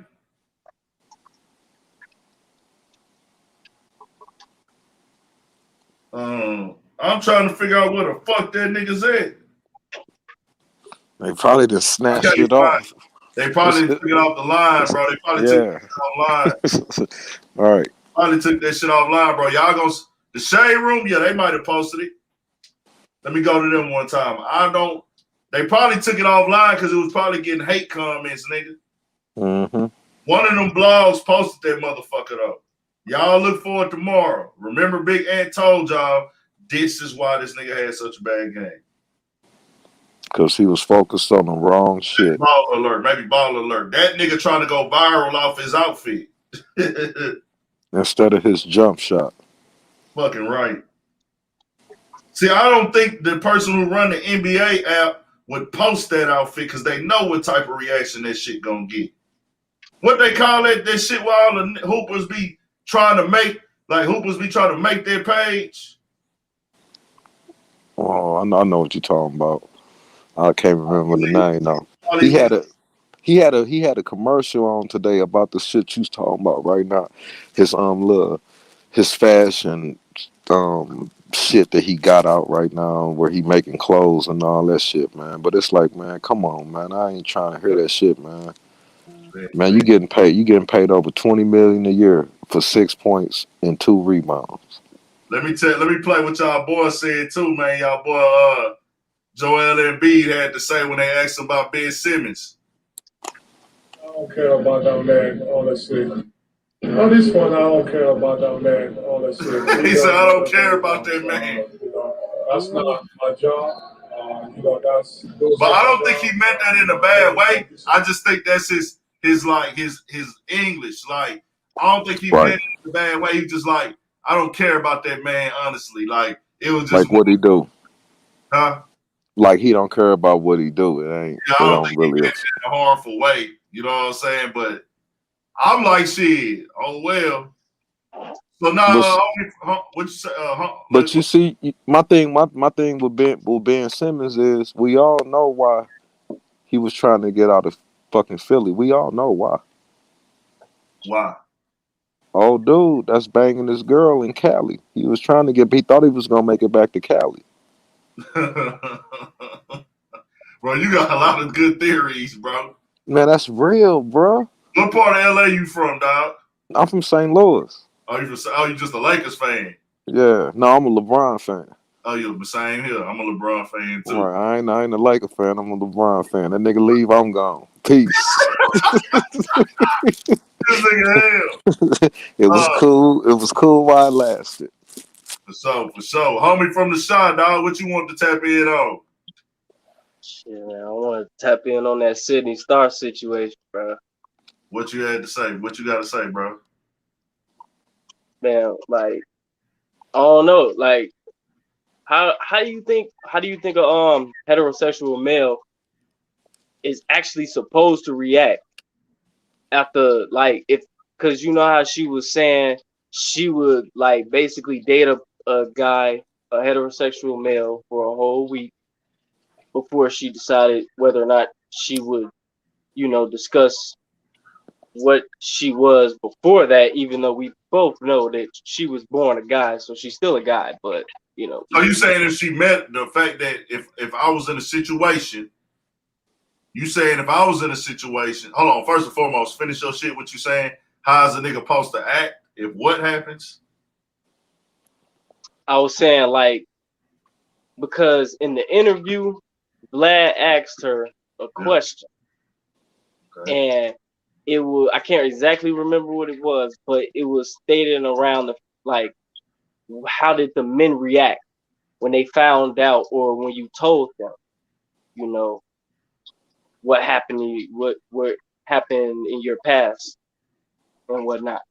She discussed like about 3 situations where one guy cussed her out or whatnot, and some guys, they shitted on her basically at the situation and whatnot. And she said she would wait, within meeting a guy, she would wait like a whole week before deciding whether or not she wants to tell them what happened in her past. And I'm asking, is that okay? Woman. Well, you answer first. You can answer first. Yeah, the first thing I gotta say is like, you gotta understand, you got a lot of dudes out here that's bitches too, where they'll take some information they just got and drag her or him or it through the mud. And all we did was just talk for a little while. You know what I mean? So the way I feel is you need to do your homework. You need to do some research before you hop in and out of bed with motherfuckers. Find out what you fucking with. You know what I mean? Because, like, point in case. Hold on. All right. I think you getting out to the wrong point. Right. First and foremost, there is no exception of you keeping a secret that you a man. I'm with you on that. All the way. It ain't about no research. Oh, if you was a man first, take some responsibility for your decision and make sure motherfucker is not. The nigga got a right to know. Right. You as a motherfucking woman. If you a man, don't play with me like that. Real shit. Don't fuck around with no nigga like that. Right. That's what I'm saying. LGBTQ got a problem. Let me say this loud and clear, nigga. Loud and motherfucking clear. I'm gonna be as loud as I ever been. And nigga, I got fans that's transsexuals, my nigga supporters. Right. And I'm an upcoming platform. Right. So I mean, I'm an upcoming platform. I got fans that's gay. I done brought gay supporters, and I don't even call my people fans, supporters. Right. I got supporters that's gay. I got supporters that's bisexual. I got family members that's gay. Real shit. I got support from a lot of gay people. I have no problem with gay people at all. But keep it 100. Hey, I can speak to a transsexual on the streets. I can speak to a transsexual at the gas station. We can have a conversation, but it stops there. Right. No, don't get it twisted. I'm going to be engaging with you. You need to reveal from the jump what you are. Right. That's your stance. And it's nothing personal. It's nothing personal. It's just it just can't work out. It's you know I view you. Listen to this. You know I view you as a woman. You're entrapping me now. Real shit. You know I'm attracted to you as a woman, not a man. Right. So there is no wait, no week. Right. Especially if you didn't went the whole extent of getting all these motherfucking surgeries. Surgeries and shit. Right. Now I got something I want to throw at you. A male horse is called what? A stallion, right? Yeah. So why would a female take on the name stallion? Cause she built like a that's the thing in the South where niggas say that bitch a stallion, meaning like I that. know that's still Like weird she to me. tall and thick. That's all it is. It's still just what's the name of the female horse? I don't know. Me either. That's what I'm saying. But that's weird to me, my nigga. She already telling niggas that she a nigga. And niggas still. Nah, bro, that ain't the same. That ain't the same as this. No, I'm saying LeBron would be making injuries. This nigga Marcus Whitfield crazy as fuck. That nigga say LeBron will be faking injuries and getting niggas traded by Christmas. Damn right. It's gonna be before Christmas. It's gonna be before Christmas. LeBron legacy on the line here. This is his last shot at a ring.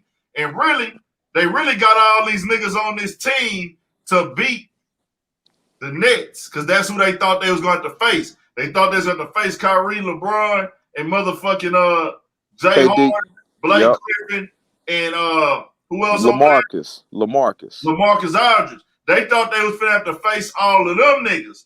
That's why they even built this team up. So that's a whole different thing though with that horse shit, fam.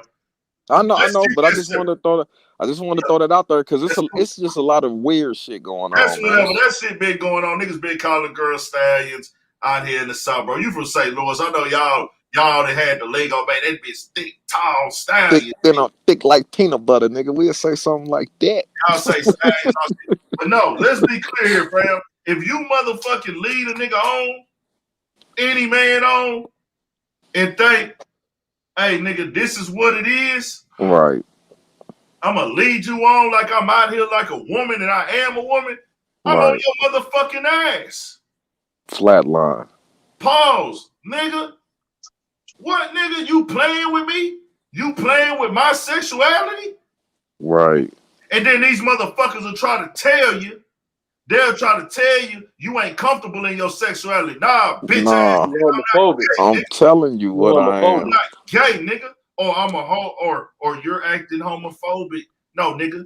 I want to be clear. I have no problem with gay people. I got no problem with nobody's sexuality. I'm fakeophobic. Nigga. Yeah, we fakeophobic, nigga. You fake. You led me to believe that's called finessing the game. I'm fakeophobic, nigga. That's called finessing. And I want to put this shit out in motherfucking clip.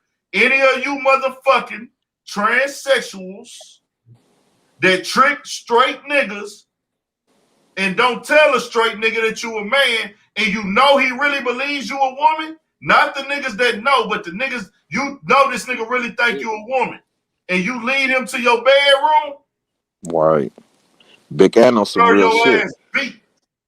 Hey, Big Ant, I got on some real shit when I was living in Detroit. That's why I stopped going out, man. Because when you hanging out at them clubs and you drinking and you smoking, the lights all down low and shit, man, you don't know what the fuck is what. I had to stop. This is about 4 or 5 years ago. I killed it. And this ain't about no motherfucking taking on no community or nothing like that. This is a moral thing. Nigga, it's being real to me. You might fuck around and lose your life, man. Mm-hmm. Niggas die over that shit. Real shit. You can die. You tell the wrong nigga at the wrong time and it might go down right there. So did Sydney Starr say that she takes it to a point of having sex with niggas? Or did she say or she probably didn't get into detail? Well, I want to get. You know what? I'm gonna be 100% honest, and like I watched the whole thing, bro, but I ain't watch it again. But you know, I would say you'll probably want to pull up the clip again to be 100% sure. Yeah, that's what I was watching that no more. I wasn't watching that no more. I saw the little clip on the shit before, and that was in my days of just watching Vlad just because it was Vlad and he was so consistent with the content. But I'm not watching that clip again, bro. I'm not watching that clip again, because it was so. And then look, I watched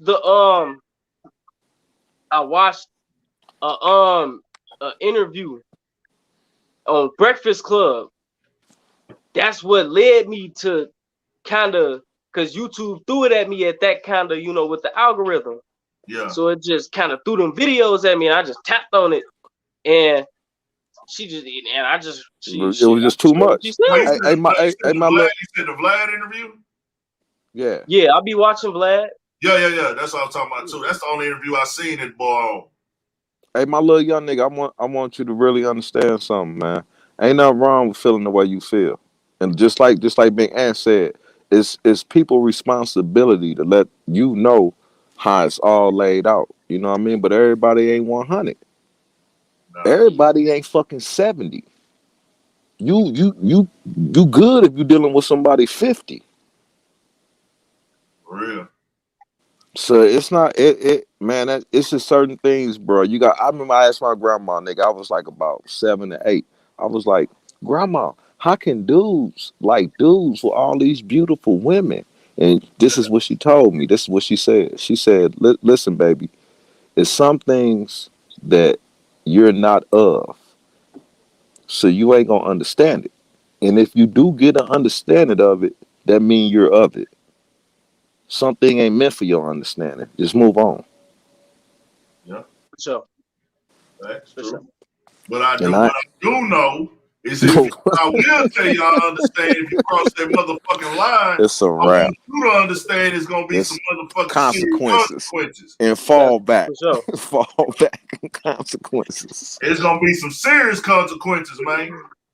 We ain't judging nobody. Like I say, I'm in the game where I gotta work with all type of people. I actually work with with several managers of that way. Right. Got no problem with them. They bring business nigga way, hit a nigga up. I work with motherfucking all ages of people, bro. Right. I motherfucking get ages. I get all ages, all groups, all brackets, everything, my nigga. Hey, Big Ant. When I got out the Marines and I got like my first couple of jobs, I was like about 22, 23. And I was getting so mad because I'm at work going hard every day, working my ass off. And I'm looking around and this people just fucking lollygagging. So I started cussing niggas out. And I was getting fired fast from a lot of jobs, right? And I had to come to the understanding that I can't hold people to the same standard that I hold myself to. Oh, damn. So you was going to these jobs playing yourself, huh? Because I was like trying. You said you got the Marines? Yeah, after I got out the Marines. Damn, boy, they be having y'all niggas. How you feel about the Marines now? My homie out there right now. It's like I wouldn't tell nobody to do it, but if somebody did it, I'd be like, all right. You understand? Right. How you can't say because you in the motherfuckers. You in the Marines. Who in them? No, nigga, I'm out, nigga. But once a Marine, he is. Oh, this nigga a Marine. Simplify, nigga. Simplify,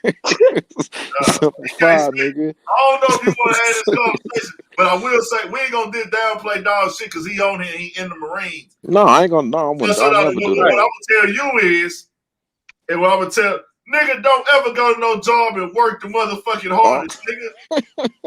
But I was young. You gotta scope that bitch out for you. When you first start, you get in there and prove your worth, and you need to be studying the play for 6 months. Right, bro. Go in there and prove yourself that you responsible. I'm there every day. You all that shit. You responsible. And then back up. And then now once you start proving all that, and then you start seeing the play, the display, you gotta question motherfuckers, man. How long you been working here? They be letting people move up. You know what I'm saying? People be moving up. Okay, and then you gonna see. You gonna see who getting started, who moving up. So give them a very good. I just dropped the link, Gooch. A short leash. Yeah, give them that shit. And then it's so crazy because you go to a job, nigga.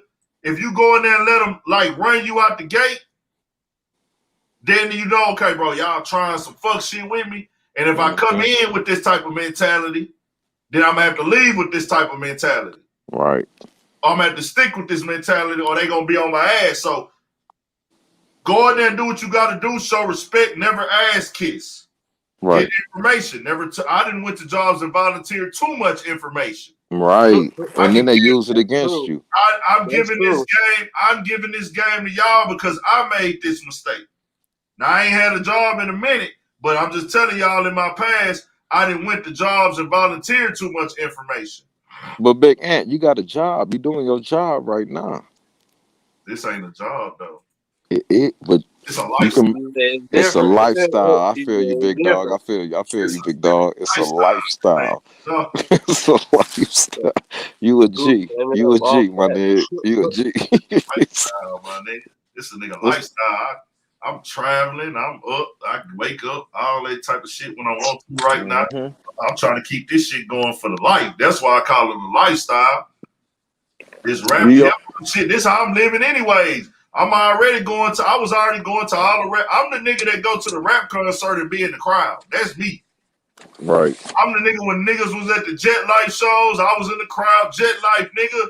Nigga, I was at the Nipsey Hussle shows. All the Crips at the motherfucking crowd. They all Real banging and shit. stacking. I ain't in no game, but I'm down there with them niggas. In Damn the right. crowd, nigga. Even when Nipsey shit wasn't sold out, I'm in that bitch with the Crips, nigga. Like, for real. Still there. I With could dig a it. bitch. I had a bitch with me when I went to one Nipsey show. That whole full of Crips. Me and a bitch up in there together, nigga.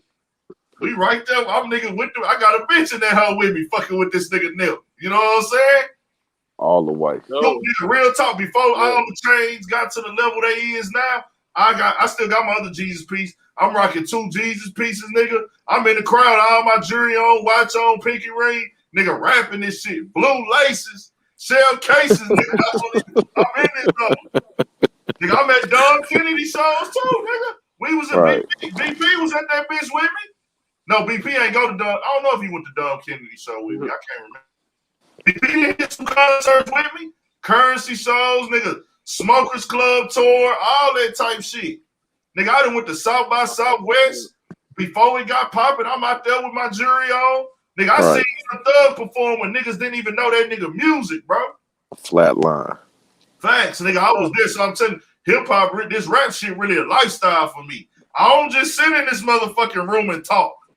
Hey, Big Ant, can I throw something at you real quick? Yeah. The acronym for hip hop, you know what it means? Higher infinite power healing our people. For shit show. That's love. I just want I don't get at I don't get at everybody, but I want you to have that higher infinite power healing our people. When they started hip hop, that's what it was. Okay. I ain't know that. Now you know, my nigga. No.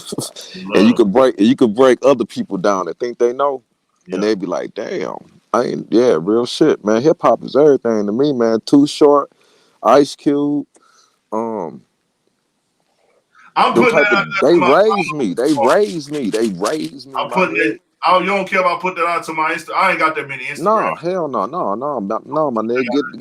Get that out. But that's something that you can't hold close to you too, where you can check a nigga on it. If you put it out there too much and too many people know, it's gonna be hard to check a nigga. Yeah. I'm talking about somebody talking all that hip hop shit. Yeah. Sure. Do you know what it mean? Yeah. A nigga from LA told me, one of my niggas from LA told me, a nigga named Mood Swing. Yeah. And I met that nigga just playing the game. I met that nigga playing 2K. And he still rap all that shit I was rapping at the time, and he dropped that jewel on me, man. And I'm like, damn, nigga. I've been listening and I never heard it before. And it fucked me up for a minute. But I slide that to niggas that I know real ones. If you a real one, I'm gonna slide it to you. Sure, that's love, G. That's love. Hey, bro, I ain't trying to be funny, bro, but that shit was funny. You said that nigga name was Mood Swing. Hey, that's nigga name. That nigga gotta be a gangbanger, nigga. That No nigga, disrespect to my LA niggas. Y'all know that nigga from I LA love too. LA, bro. That nigga named Mood Swing, bro. I like that. I love that name. That nigga sound like he, bro. Shout out to Mood Swing. And that's how he a crip. He a crip. That nigga, he was the first. He was the first one that told me what crip meant. That nigga, bro, I ain't gonna lie. No disrespect to all my Crips in LA. When the nigga That say his nigga name, got Moon man, Swing, that nigga sound like he a Crip. Nigga, I swear to God, hey, Crip mean community, revolution, and progress. That's another jewel he dropped for me that I didn't know. niggas in LA be having baby in front of their baby frog, little Real tiny, shit. little That's the tiny, generation. little tiny, little big scar. Like I niggas be love having my all niggas, types of man. shit. The tinies and the babies and the infants, that's Yeah, the generation. yeah, that's Love my it. niggas, man. LA on some fly shit, bro. I fuck with LA, dog. They be You on got to. It's hard not to, I man. fuck with LA. They be on some lit shit, bro. Shout out to my LA niggas, bro. But at the same time, when Yeah, you out there fucking around, you gotta be 100 because it's a lot of weird shit going on out there, motherfucker, too. yeah. We got some LA people. We got some LA people in the chat. I love my LA niggas, man. I But at fuck the with same time, weather is that's you better be up on it. yeah, I fuck with LA for like on the cool. I got you know what I'm saying? I fuck with LA. I like the music, I like the culture, I like the Right, the whole vibe. the It's only a thing I vibe. hate is the only thing I don't like, I know what they be having. I don't know all the details, and I'm not gonna act like I'm this gang Real life. history, and I'm not. I don't Right. know all the neighborhoods that can't go places or who get past. I don't need to really know all of that. I know with some of the hoods, they got this beef that's been going on. I don't know why they beef started. I just hate that they caught up in this cycle and this culture that's getting passed down for our brothers, man. You know what I'm I saying? know. Real life. Some niggas Real might shit. hear that shit, be like, oh, nigga, you lame. Nigga, fuck that. We on bullshit. Da, da, da. But I hate that to see, like, because they might not even know that it's a sign. Some of them don't get to leave their hood to see, like, bro, you can walk out here and freak, nigga. Right. It's man, it was like that. It was like that in a D. Big Ant, man. I'm hanging out in the not hanging out. I'm living in the D when I got out the Marines because I moved back because my mom was there, and I'm like actually hanging out in the D. And something that was fucking me up was some of the niggas I was hanging out with never left like a 3 or 4 mile radius they whole fucking life, bruh. And it Yeah, would it's like fuck that me in every up. city, man. It'll fuck Every me up. city What you gonna be like mean that, you ain't bro. never left? That's how it be, bro. I Bro, know. that's it, bro. That They ain't 10 surprising. toes down for that city, nigga. This nigga, I'm not. I don't want Bro, to miss every city you nothing. go to, it's some niggas it's some Right niggas there. but you got some people that's in that position because they getting so much love and money where they at. Why? Now don't Why? get it, yeah, why the fuck where I'm going? Why It's some would I niggas go that's somewhere eating else? super good where Right. they Why at. And would they I get go love, somewhere they else? can trust their people. So Mm-hmm. niggas like, man, I ain't trying to Bro, go nowhere else. you gotta stop moving, bro. Put whatever mic you on still and keep like you keep hitting. All right, I'm doing it again. All right, I'm outside and I got my coat zipped up and I got it over my motherfucking mic, and I know that's what it is, but I'm gonna fix that shit right now. Hey, Hey, big man. what's your homie name that's talking right now? It's Gooch. Yeah, Hey, Gooch. what's Hey, up, Gooch, bro? on some real shit, man. Something that just like used to piss me off and shit. It's like I don't care. It didn't piss me off. I take that back. It made me feel good. I don't care who you are. If you 100, you can go to any fucking city and be good. If Yeah, you 100. that's a fact. I don't even say if you 100. I feel like if you a man, That's what I I'm mean gonna by say that, 100. bro. That's what I Yes, mean sir. by 100. If you a man can navigate anywhere because you mature, you know how to You know move. how to talk, you You know how to know, move and all that a shit. man know how to deal with people, and you know how to navigate this world. That's what Mm-hmm. you really meant to do.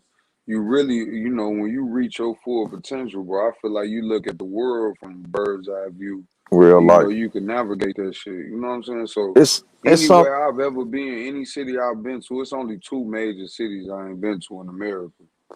You period. know what Which I'm ones? saying? Which ones? Which ones? The Miami and Atlanta, bro. I know that sound crazy, but No, it don't. I know I why you ain't been there. I'd have I been ain't to been to neither Cali, one New of them York, two either. Texas. Yeah, I ain't been to I've Miami been or in New York, bro. Miami. I've been in I mean, Atlanta. I ain't been. Hold on, I take that back. I was in Atlanta when I was in the Marines, and it was when the Olympics was there. I was there when Yeah, that fucking bomb went off. right. I was there, but I wasn't there as a grown man. You know what I mean? Yeah, yeah. But it's a whole lot of other cities that I done been to, and it's like as long as you Hey, carry yourself a certain way, you good. Hold on, y'all, real quick. Fly Man, this is still a small platform, so if you keep typing that type of thing, we gonna go and get you up out of here, bro. Just letting you know, Fly Man. This is a smaller platform. We doing this shit. I fuck with my supporters. But if you keep that type of content typing, them type of text, we gonna get you up out of here. So enjoy it or not. Type something else. Take heed, nigga. Take heed. It will behoove of you. Gooch, man. What you want to tap in on? No, I tapped in on the Joe Budden shit, the shit with Rory and Mal, and I know you was talking about the FBG Doug shit. I don't really even want to speak on that though, just to be honest. But the shit with Rory and Mal, man, I wanted to tap in on that shit. It's just funny, like how we even know how much that deal is. You know, it's publicists involved. It's all type of shit, but that was the first question, my man. Why do we even know this business? And nobody ever questioned. I ain't heard no blog, nobody that's reported on it even say, like, why do we know this? Obviously, they wanted this to be out. And the reason I feel like they wanted to be out, because they wanted to let Joe know. This was a flex on Joe. This was to let Joe know, bitch ass nigga, we wouldn't have got that bag without you, though. Right. You know what I'm saying? That was really a flex, bro. Just this whole, so while people count their money or whatever they gonna get, like you said, if you got the licks for the man, it's just it's the big ant. Don't even really feed into it, bro, because it's really just the Real internet life. being the internet. It's a Somebody trap. got saying whatever. No, it's content for me though. Yeah, I know, but but I know, but at the end of the day, it's like, man, what's crazy is no matter what you do, these motherfuckers gonna find. So like these niggas ain't even got 10, 15 episodes of their podcast, and they only got $10 million deal. Is anybody even saying that, bro? They ain't do that podcast for 2 years before they got that deal. So what was they doing to get it? So how did they get it? What did you do to get it? Because I always heard that they was messing with Kevin Durant, right? That was well. Let's be clear here. Let's be clear. Before we move on. Rory and Mal did a whole interview. They never displayed how much their deal was or how much it was worth. They brother deal probably weren't there yet. Okay, when they did the interview, the deal was already there. They said we got full ownership in our deal. Rory and Mal are not the type to discuss money at all. Yeah. Rory and Mal don't discuss money. So they you got a question, why do we know how much? Okay, hold on. That's what I'm going to explain to you. Okay. Rory and Mal have never talked about how much money they make or how much money they got. You ain't never heard them niggas say they was rich. Joe ain't never discussed a specific amount. He just say he rich. When he get in his Joe mode, he reminds us, I'm rich. I'm rich. Rory and Mal ain't never said they was rich. Rory and Mal ain't never talked about how much money they made. The only time Rory ever spoke on money was he said the accountant and wanting to see the accounting and saying that, hey, he actually gave up. All right, Fly Man, type one more thing, go and get him up out of here. Flatline. Go and put that nigga in the dirt. Lullaby that nigga. Put you in the dirt. Lullaby that nigga. Hey, Big Ant and Gooch, I want to ask a question. Yeah. This is kind of personal. Can y'all tell me y'all top 3 all-time hip-hop rap artists? Well, now that's gonna take time. Let us get this Just out. 3? I could tell you my 3. I could tell you my 3.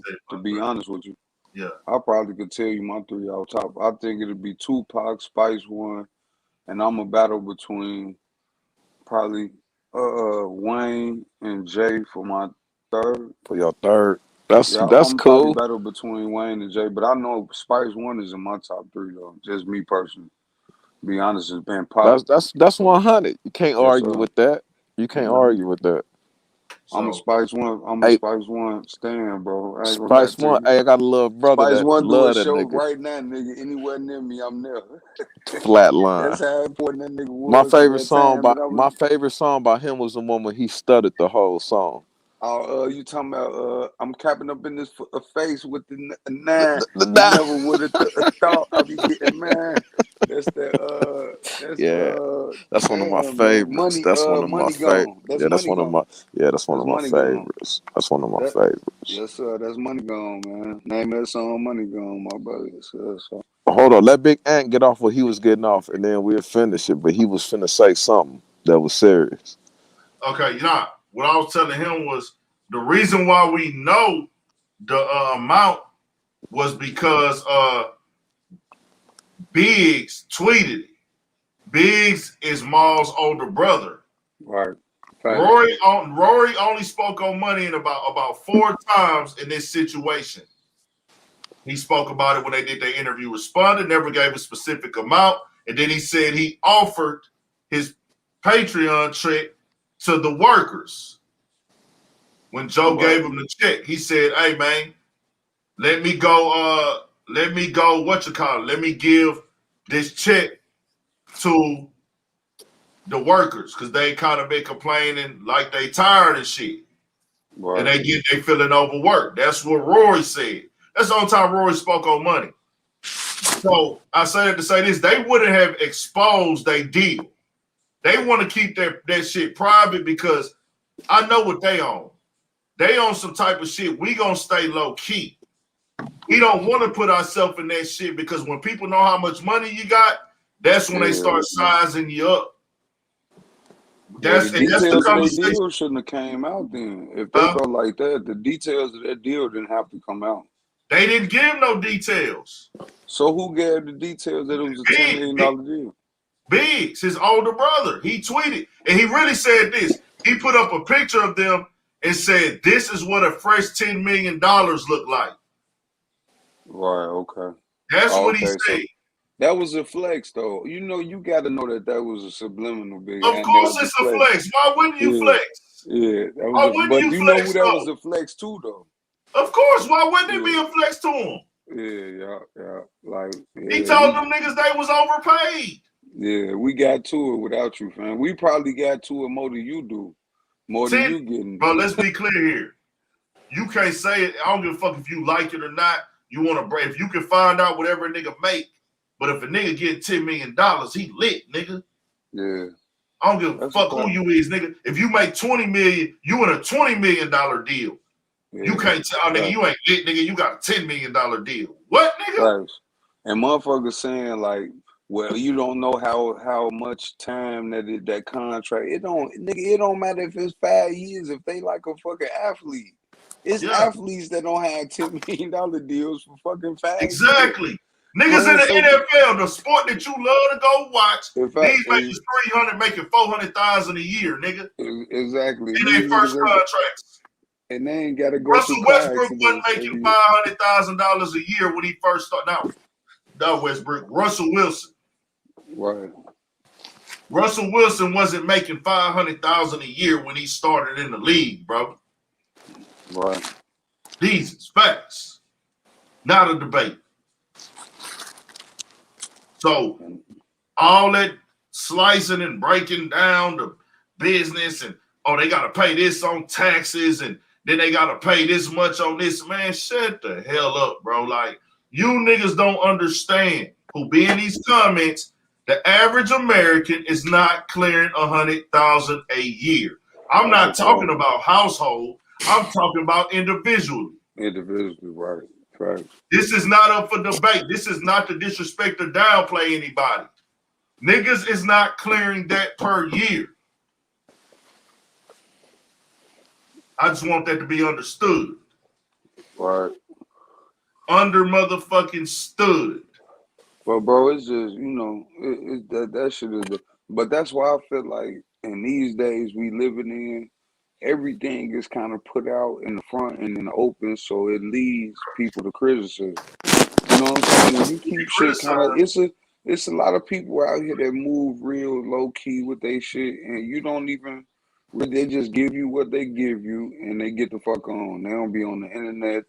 They don't do all that shit, and so you don't really know their business and their deals like that, unless they publicists want to put it out there. We don't even know how much they got paid from Joe Budden podcast. We don't even know what their pay was on there. And we didn't need to know. We was there for the content. How much they was getting paid only came up because of the breakup. Hey, so I got a question for you, Big Ant. Yeah. What do you think about the new Joe Budden podcast doing a live show? Would you go to it? Would you attend it with him, Ish, and Ice? I would be lying if I said I would. I would not.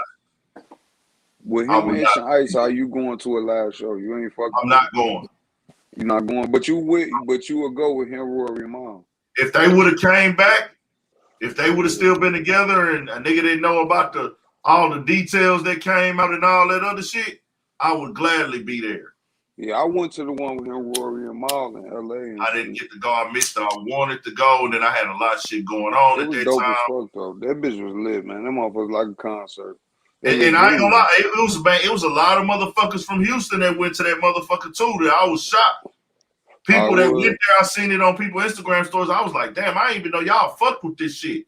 But people in Houston, a lot of times people that just see something going on in the city, be like, man, I'm gonna go to this shit. Motherfuckers talking about it and all that type of shit. Because I think they came down here like twice. Mm-hmm. Yeah, I know they hit Texas a few times. I know they hit Dallas.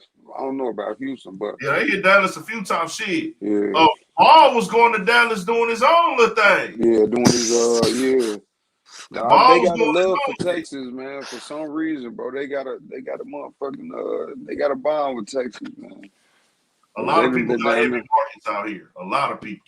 Yeah, they always talking about Dallas, and even Rory and Mal podcast, they was talking about Dallas and shit. So yeah, Maul went to Dallas a couple times, if I'm not mistaken, by itself. Yeah. Like just to go talk. He held like seminars there where he was speaking to people and shit. And my boy Real Life Productions, I think he kind of was working with him, or the lady that set up the little play for them to go to that shit, the little event. Cause he had Maul had a few events out there. It was like, okay, we had this little event Maul had going on his own. So it was like, I guess he had different people set it up. I don't know how it went. So that was that. Yeah. But they was coming out, they fucked with Texas heavy.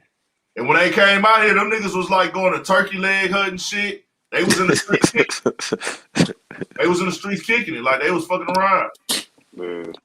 Bro, everybody, I looked up turkey leg her menu because I'm like, man, I don't fuck with turkey legs like that. Yeah. I don't get a restaurant that It's is. a vibe. I looked at the menu and it's different shit than just, everything. Hey, Gooch, you know what restaurant I'm trying to get to? Which one is that? Mom's Spaghetti, my nigga. Mom's Spaghetti. Eminem shit. Yeah, nigga, I'm trying to get there. I'm trying to get there, dog. They say black people cook more spaghetti than Italians do, and I said that's a fact, bro. Real life. I seen this shit was a meme on the internet. I said, and on some other shit, on some rap shit, like, did you hear that song with him and Polo? Yeah. Who? Eminem and Polo. Eminem and Polo G? Yeah. Hell no, I ain't heard that. Oh, it came out like a week ago. It's called Last Man Standing. That bitch go hard. Oh yeah, I'm gonna check it out. I can see that though. Polo one song, and it's another cat. It's another cat in that song too. But that song, that's why I like that nigga. Cause that nigga drop some new shit, and it be still like relevant. Like, damn, how this nigga still rapping like this? And I could see that duo going together. Like Polo G could keep up with Eminem lyrics. Yeah, it was him, Polo, and it was another nigga name I really don't know because I don't know a lot of new shit. You know what I mean? I'll put you up on the track too. That's hard to fuck with, bro. Which one? Listen to that Kodak Black featuring Chief Keef, that Who Won't Smoke With Me. Flatline. I ain't never heard it. Oh man, sure. I ain't never heard it. Bro, listen to that Nardo Week. Right. Go check it out. Go check. All right. Hold on. Tell me the name of the song again, because when I get off tonight, that's when I'm on. Bro, it's Kodak Black and Chief Keef Who Won't Smoke With Me remix. So I don't even be really listening to Keith. Like, I fuck with Kodak though. Right. I don't be listening to Keith like that. Kodak is one of the hardest young niggas in the game. Flatline. Like feeling Kodak, all that last little Happy Birthday Kodak, that little mixtape, bro, was hard as fuck. His last little Bro, I fuck with Kodak. Kodak is great. Yeah, but Flatline, Keith ain't really right. been going crazy like that, so I ain't been fucking with bro. You Right. could tell that's one of them tracks where, so Kodak probably did the beat, he sent it to Keith, and Keith Right. see how hard he went, so he just went retire, bro. Listen to that Right. shit, bro. He went to the top shelf. I got a Shorty question. went Hey, how y'all feel about Juice WRLD? I Nigga, fuck great. with Juice WRLD. Have Yeah, you I ever fuck heard with that? Juice WRLD. Have you ever heard that song with him and M? I ain't never heard. No. Oh, nigga. Y'all ain't never Bro, I be heard fucking with the Godzilla? other I don't listen Detroit to. I niggas, ain't bro. gonna lie, Hey, bro. I look. don't I listen know. to I'm with Eminem. you. I know that. I ain't trying to. I want to be clear. I do not listen to Eminem, and I really don't. Shout out to Eminem. Shout out to Eminem. Hold on. Shout out to Eminem. I respect him as an artist. Right. As a talent. But it's just not something you do. I don't listen to Eminem. But what I'm saying to you right now is you got to hear that song with him and Juice WRLD, bro. You got to take time out. Oh yeah, that shit got I listen to Juice WRLD. Hold on. I went to Juice WRLD concert. Saw that nigga perform live. No, right. I never even knew Juice him WRLD until I heard great. the song. I'm not listening. Salute to Eminem. Shout out to Detroit. He helped Detroit I'm not doing off, everything like that. You know, well, no. Let me be clear. He the first nigga. Ain't got shit to do out with of the streets of Detroit. And I don't want to be. I've said things about Eminem before in my past, and I fuck with Detroit so heavy, and it's kind of like one of them things, like, you know, you say it's hard, right? It's hard to, right? No. I want to be the nigga that be like this. I don't want to feel like I'm taking shots at y'all city about a nigga. You know what I'm saying? And I'm taking shots at y'all city about a nigga. I can feel that. I can feel that. He's still from y'all city, and don't want nobody talking down on nigga from their city. That nigga ain't from there. He from Missouri. Let it be known. He was born in St. Joe. Hey, big, let your nuts hang, bro. Fuck all cleaning. Fuck all that. Up, bro. Real shit. No. That's what I was gonna say. Let your nuts hang. Bro, yeah, don't be apologetic, nigga. That's how you feel. Let me speak. I don't listen to Eminem, and I don't want to talk about Eminem. That's what I was getting to. Period. Right. I don't want to talk about Eminem. People are leaving when y'all start talking about Eminem. Nobody want to hear about it. It's not that I'm not downplaying his lyrical ability, but Eminem. That's just what it is, and you running the business. Nigga, we gonna talk about Detroit. You running the business. You running the business. I could dig it. That's 100, Big Ant. That's 100. No, listen. No, because he got real OGs in Detroit that fuck with Eminem. I respect the land or wherever. We gonna talk about Babyface right now though. We gonna talk about Peasy. We gonna talk about Icewear Vezzo. We gonna talk about 42 Doug. We gonna talk about Baby Money. We gonna talk about JP. Hold on. We gonna talk about motherfucking GT. We gonna talk about the whole Motion Gang. We gonna talk about Nutty. We gonna talk about motherfucking everybody over there. We gonna talk about the whole east side and the west side, man. We ain't gonna be them niggas ain't we sliding around to that. How you ain't say something though, Big Ant? Shout out to my nigga Baby World, man. Shout out to my nigga Baby Money. Shout out to Rory Gang Blue. Nigga, shout out to 6 Mile. I've been through them. Mac Nichols. Shout out to 7 Mile. Oh, you been around that way? I just stayed in Detroit before for a weekend. Oh shit, that's super cool. That's super cool. That's super cool. Right. I fucked with some YouTube supporters out there. I seen real the shit. interview you did That's some with cool dude, shit. I forgot his name, man. He was off lean and shit. That nigga was 9. The little dark skin nigga with the fro, man. He was off some wing. You talking about Tez Rich. Tez Rich. Shout out my nigga Tez Rich. Yeah, shout out my nigga Wheelchair Goat. I did an interview with Tez Rich. Wheelchair Goat. My nigga Baby Money, his little bro, did one with his little bro, man. I fuck with Detroit, man. I went off 12th Street, did an interview off Poe. Shout out to them niggas off Poe on the 4 block. I think they call that motherfucker. I went through there. This nigga. Detroit, it's 100. Detroit 100. I hit the little hood spot out. What you call it? Shout out to motherfucking that place in Southfield. I don't know the name of it. Little Southfield. This nigga said Southfield. That's why I got Los. He do his thing too. Right. Shout out Los. Who else I fuck with out there, man? I fuck with it's too many Detroit niggas to name. Real life. I don't know why dog don't be dropping, bro. The nigga in Band Gang. Lonnie be going out, be dropping me. It's another nigga in Band Gang that go hard, but Monzo. Band Gang Monzo, bro. That nigga hard, but he don't be dropping. I don't know why. Band Gang Monzo, I don't know what bro. That nigga the truth, bro. He really hard. He got his own little style. He be spitting and rapping. I don't know what the fuck Drago and Bino had going on. They was doing they shit. Shout out to Detroit, bro. I'm gonna tell Most you, life. Detroit. Every nigga I met with Detroit, good personality, down to earth, humble niggas, bro.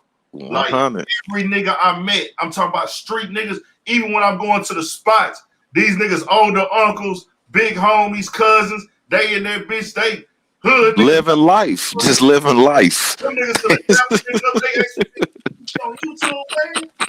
You do this, they talking to a nigga like, man, you got this going on. They fucking with me. They see me pull a camera out.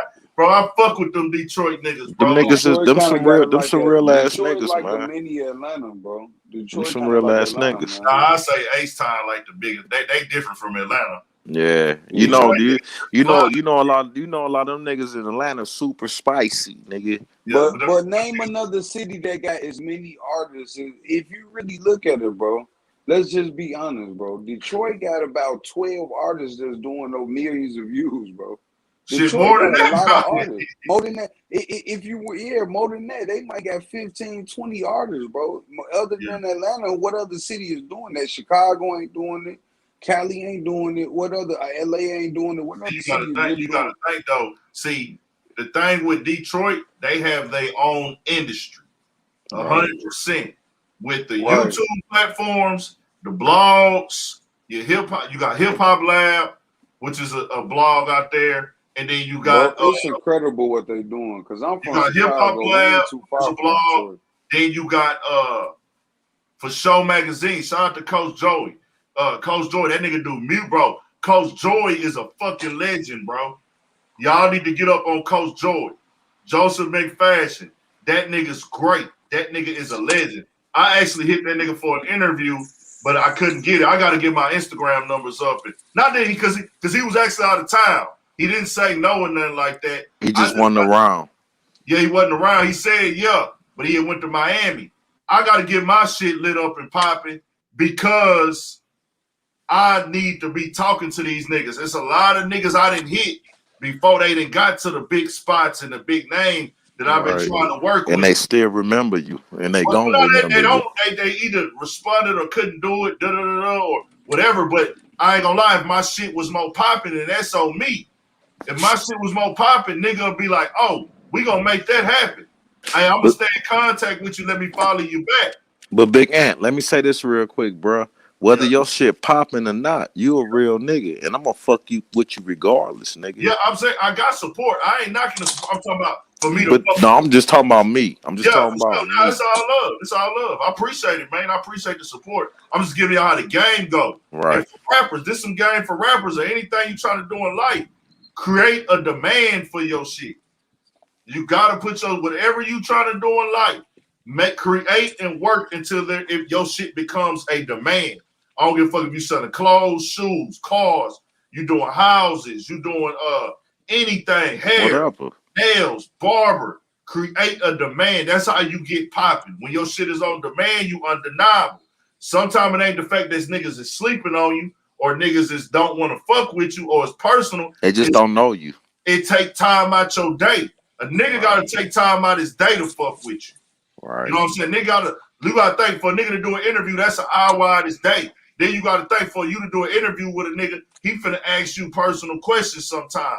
And do I rock with you enough to ask personal questions? To answer the motherfuckers, right. Or not even answer them. Do I want them questions coming from you? Do you seem like a cool enough nigga? Or is your platform big enough to the point where, hey, I might not even fuck with you, but I'm gonna answer that question because of the motherfuckers that's tuned in. Not even answer the question. I ain't even talking about the questions. I'm gonna go. I know you might ask weird ass questions, but I know that your platform is so big, I have to be here for my career. Period. My platform ain't there yet. And I'm just being real about it. Is my shit worth it? You fucking right, because I'm in this shit. I'm 10 toes in this shit. No matter what, nigga, I'm pressing. I'm always gonna be working. I ain't been going hard on my interview shit lately. That's for business purposes. Like, I'll be putting a lot of time in these interviews and the artists that I got access to. And your life. You still got your life outside this shit. And bro, I sacrifice my life outside of this shit if it's worth it. Right. You know what I'm saying? Because it take, and for me to go do an interview, that's a 3-hour process. You feel me? That's a 3-hour process. So I gotta wake up and drive over there, you know what I'm saying, to where I'm doing the interview at, do the interview, set up the interview, get the interview done, then drive back to the crib. Then I gotta bust it down, edit it, upload it, put the information in on YouTube, and release it. So it's quick. It's way more. The interview is the easy part. Mm-hmm. Cutting the camera on and pressing record, that's easy. Right. That ain't shit. That's but the content. Fun. That's the part that's fun. You know what I'm saying? When y'all see me on the Studio 56 podcast, that's why I tell niggas on here, hey, that's the funnest part of this shit, the Studio 56 podcast, for the simple fact I'm having fun and we just rolling, kicking shit. Right. That ain't even work to me. Like, hey, Big Ant. I want to share. My bad, Gooch. Go ahead. Go ahead. No, I just want to say one thing while he said the Studio 56 podcast. Hey, man, you got to tell Twan, bro, he got to do some type of voiceover on some movie or something. His voice, bro, he got a distinct. Yeah, man. Bro, he got one of them voices, bro. He got a distinct ass voice, bro. You got to tell him, man, he got to do, bro. He sound like he could be in a movie or something.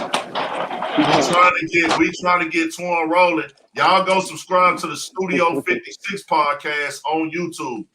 The links be in the descriptions on all the videos and in my videos. Studio 56 podcast on YouTube. We want to get that channel. We want to get that channel up because Twan is gonna be doing the that's me closing the garage. Yeah, Studio 56 Sports is gonna be Twan. So y'all gonna run that up for sure. I want to share this with you real quick, and Gooch. Y'all listen to me? Yeah. Okay, I'm in Detroit, and I'm at this club called 7, right? And what was that nigga name that did the song To the Vicho? I don't even know. Oh, man. MC Breed. Yeah, nigga. MC Breed. Yeah, nigga. So I'm in this club, right? And MC Breed in the club, man. He just doing a show, and one of my homeboys, he working security, so I'm able to get a little close to Breed. So after he got done doing his show, he's sitting at this table. It's like about damn near 2:15, 2:30. The club closing, everybody leaving, and he's sitting there talking to some chick. And rest in peace too, Breed. And he's sitting there talking to some chick. I snuck up behind this nigga and I screamed, To the Vicho. That nigga jumped up like he had to go perform. I swear to God. And then when he looked at me, I swear to God, bro, he looked at me and I was like, hey, can I ask you a question? He was like, yeah. And I was like, who did you have the most respect for that you ever worked with? And he was like, Tupac. And then I said, why? And he said, nigga, that's 2 questions, but I'm going to answer it. And he told me because after him and Pac made that song they made, I got to get mine. You got to get yours. Pac gave it to him and told him, hey, just go make your money, my nigga. Hey. I ain't gonna lie, bro. I used to ride around. I was a young nigga, but my pops was on MC Breed heavy, and he dropped one album, and my pops actually like rolled to that motherfucker. When it first happened, when he first dropped it, we rolled to that album front to back. I don't remember which one it was. I was young as fuck. Mm-hmm. I had learned it because we was riding around for like a whole day. Then we went to Louisiana. My pops used to run the streets and shit. So like we used to ride around all day sometime, and then we'll go to Louisiana, come back. And that's what he was bumping. But at that time, and like I was the type of nigga. When my pops put me on some new shit and I like the song, we finna burn that bitch. We finna burn that bitch back to back. Nigga, like, my pops say never hear no rap music for me, nigga. Like, right. None of it. I was a young nigga. I was a kid, nigga, hearing Pimp C, A-Ball, and MJG, T. Real life. Real life. Hey, Big Ant, out of all of them, who do you consider, like, 2 or 3 of them your mentors, people that you actually like listened to and took stuff from them as far as life? I ain't gonna lie, bro. In my whole life, the the nigga that I really took, the niggas I took shit from ain't even like niggas I grew up on. And I guess they hit me at a different time. The niggas I took the most shit from, bro, is Money Man. Damn. Nipsey Hussle. Nipsey. And probably Mozzie. Damn, you named two niggas I ain't even know. Yeah, them big. I've been following Big N long enough. Them is niggas, bro. And Babyface Ray. If you had Babyface Ray, He said that name earlier too. Yeah, he from Detroit. Oh man, Big N niggas, man. Now, but my Money Man. As soon as I heard that nigga, I was like, this nigga's great. And I fucked with him at that time because when I heard him in 2016, I was heavy on Shy Glizzy. I always liked the Shy Glizzy music from the jump. So me fucking with Shy Glizzy, he did a feature with Shy Glizzy. They did a song called Passion. I jumped on that, started jamming them. And my nigga Pookie, the one that's on the podcast with me, that nigga came home from prison in 2016. Right. He cut my hair. That nigga played that song because he fuck with music too heavy. So, like, bro, this shit hard. So, hey, Aunt, this nigga talking about it all. He talking about scamming. He talking about taking losses. He talking about the struggle. He talking real about shit. He talking about selling weed, growing weed. He giving all that shit up. And I said, yeah, let me listen to this nigga. Man, I put that shit in. I was hooked ever since. I'm running around this bitch trying to play this nigga shit. Niggas like, man, this nigga sound like a fake Future. Oh, this nigga sound like a fake Bankroll Fresh. I'm like, nah, nigga, I fuck with Bankroll Fresh. Rest in peace. But this nigga different. Yeah, and I ain't gonna lie, that's the first vibe I got off of No Big M. When I first heard him, I said Future. I said this one of the Future flows. He got one of Future flows and mastered that bitch and made a whole style out that motherfucker. Cause that's what that is. What I said. Cause my first song that I heard from Money Man was Tempting. You remember Tempting on Black Circle? Tempting, yeah. Yeah, that one was hard. Yeah. I look at Lil Mama, her body so tempting. The video, that was the first thing I heard and saw from him. I'm like, oh, this hard.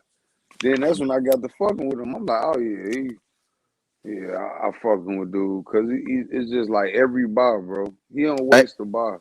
Hey, really, Gooch. though. Yeah. What's your favorite Wayne song, my nigga? My favorite Wayne song, By Itself. By itself, if it's just stand alone. My favorite Wayne song, By Itself. That's a hard one. That's not easy to do. It might be Misunderstood. Misunderstood. That's off the card or what? 3?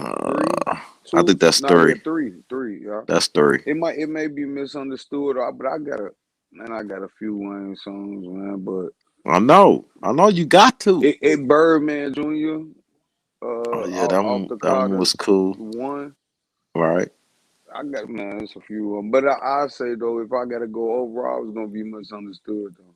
Hey, what was this? Throw dirt on me and call me Wildflower. But it's fuck the world. Get the child out of. Yeah, my life a bitch, but you know nothing about her. I've been to hell and back. I could show you vouchers. I don't need no way. Yeah, you got me on that. That's that No Love, nigga. No Love. What this off a mixtape? I don't know. That's him and M. Him and M. Yeah. We gonna stop talking about it. Yeah, man. Don't talk about it. All M features though, man.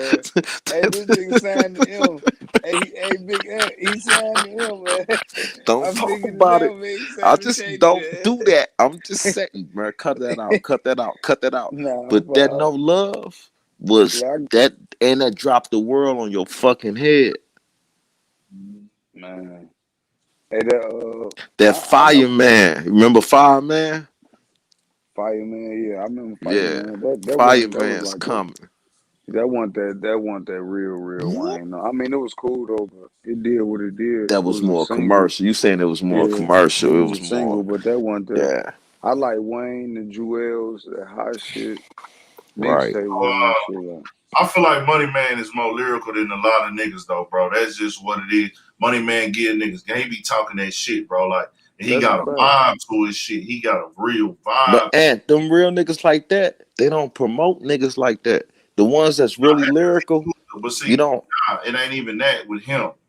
He choose to be how he want to be. Right. He really go do a whole lot of shit and do shit to like get in position and make this shit work and make this shit go.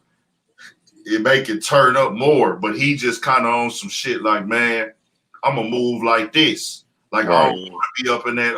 I ain't finna move like y'all. Yeah, I don't want to put my certain shit out there and like get up in the mix. I don't want to do the publicizing my relationship shit. None It's of like, that. I'm cool, just running up these streaming checks. I got me a highs, I got land, I got investments. I get show money when I want to. I got a lane. Feature money. I'm working with Gazi. The nigga just dropped the song. I think it's gonna be on motherfucking it's something to do with the NBA because he tagged the NBA in it. They probably played it during one of these songs during these games. Right, real life. He rapping you about know what, Money Man older too, bro. He ain't a young dude. He ain't one of these super young. He about in his mid-30s, so you know he ain't like he moving like but he moving perfect though for how his age is. Moving like a He got the G. right look. Yeah, he got the right look. His music right, bro. I ain't got Money Man, one of them artists, bro, where everything just checks out. Like you say, Big Gang, he moving really, really on his own pace because he could turn up and go sign to a label and get a fucking $15 million deal, $10 million deal if you want to. But it's gonna be a whole lot that come with that, and you feel like, hey man, I can't. It ain't really worth all this shit. Like that nigga can release how he want to release. He can move how he want to move. He got a great relationship with the nigga that's the owner of the record label, guys. Right. You know what I'm saying? Guys, he got a great relationship with him. He fuck with the Detroit niggas real heavy. Nigga, Babyface Ray, if I'm not mistaken, the shit might have came up whenever Detroit, whenever they season opener is, he gonna be performing at halftime. Bro, all your favorite artists really fuck with Gazi though. Mozzie, right. That's crazy. Babyface Ray, Money Man, all your Detroit favorite niggas. artists, Big Anderson, the Gazi. Detroit niggas. Hey, Gazi, man, come. It just worked like that, bro. I guess because of the way they released music, and it was like the niggas that he fuck with. It's like they tapped in with the industry, but they not industry niggas. Right. Like that's how I think why I just had the natural connection to a lot of them because I fuck with like Lil Baby, of course. I fuck with a lot of niggas that signed too. Like when Roddy Ricch come out, I'm jamming Roddy Ricch. I'm jamming. I like Lil Uzi Vert. I like you like a lot of niggas. Yeah, that's super cool though. That's super cool. I like Jack Boy over there with Empire too. Of course I fuck with ESTG, fuck with Moneybagg Yo Music. I fuck with a lot of different music outside of Texas. You know, of course I fuck with Texas heavy, but it's like when I'm tapped in, it's like it's gotta be something. It's more than just it's more than just like I guess the music with me that make me fuck with you more. Like what'll make me fuck with you more is your grind. You don't have to be the best rapper to me at times. If you just got a hell of a grind, I'm the type of nigga that this nigga dropping shit. He grinding. He out there doing his behavior. He doing what you doing. He handling his business. Bro. Babyface Ray is with an independent distribution deal. Babyface Ray owns his own masters. Everybody according to Gazi, he said he doesn't get into rappers' masters. He is an independent distribution label. Right. That's what Empire is. So I don't know how everything break down over there. I'm not in the offices in the room. Y'all should get on some of these artists I'm talking about. These artists are independent. I fuck with these artists. So now, Gooch, man. Yes, sir. So Rory and Miles say they finna start creating other types of content now. What's that to be dope, bro? Because like they said, I was reading an article where they said they had other ideas for the Joe Budden podcast, but it was always like every time they tried to explore the idea, it was shot down. It was like, well, because you know it was Joe. You know how Joe is. He a narcissist. But see, Joe said that they didn't want to do other shit. Which one is it? I ain't gonna lie, I believe Rory and Mal over Joe because they was too loyal to Joe, bro. Yeah, this was Joe thing, and then just the whole way that this shit happened, bro.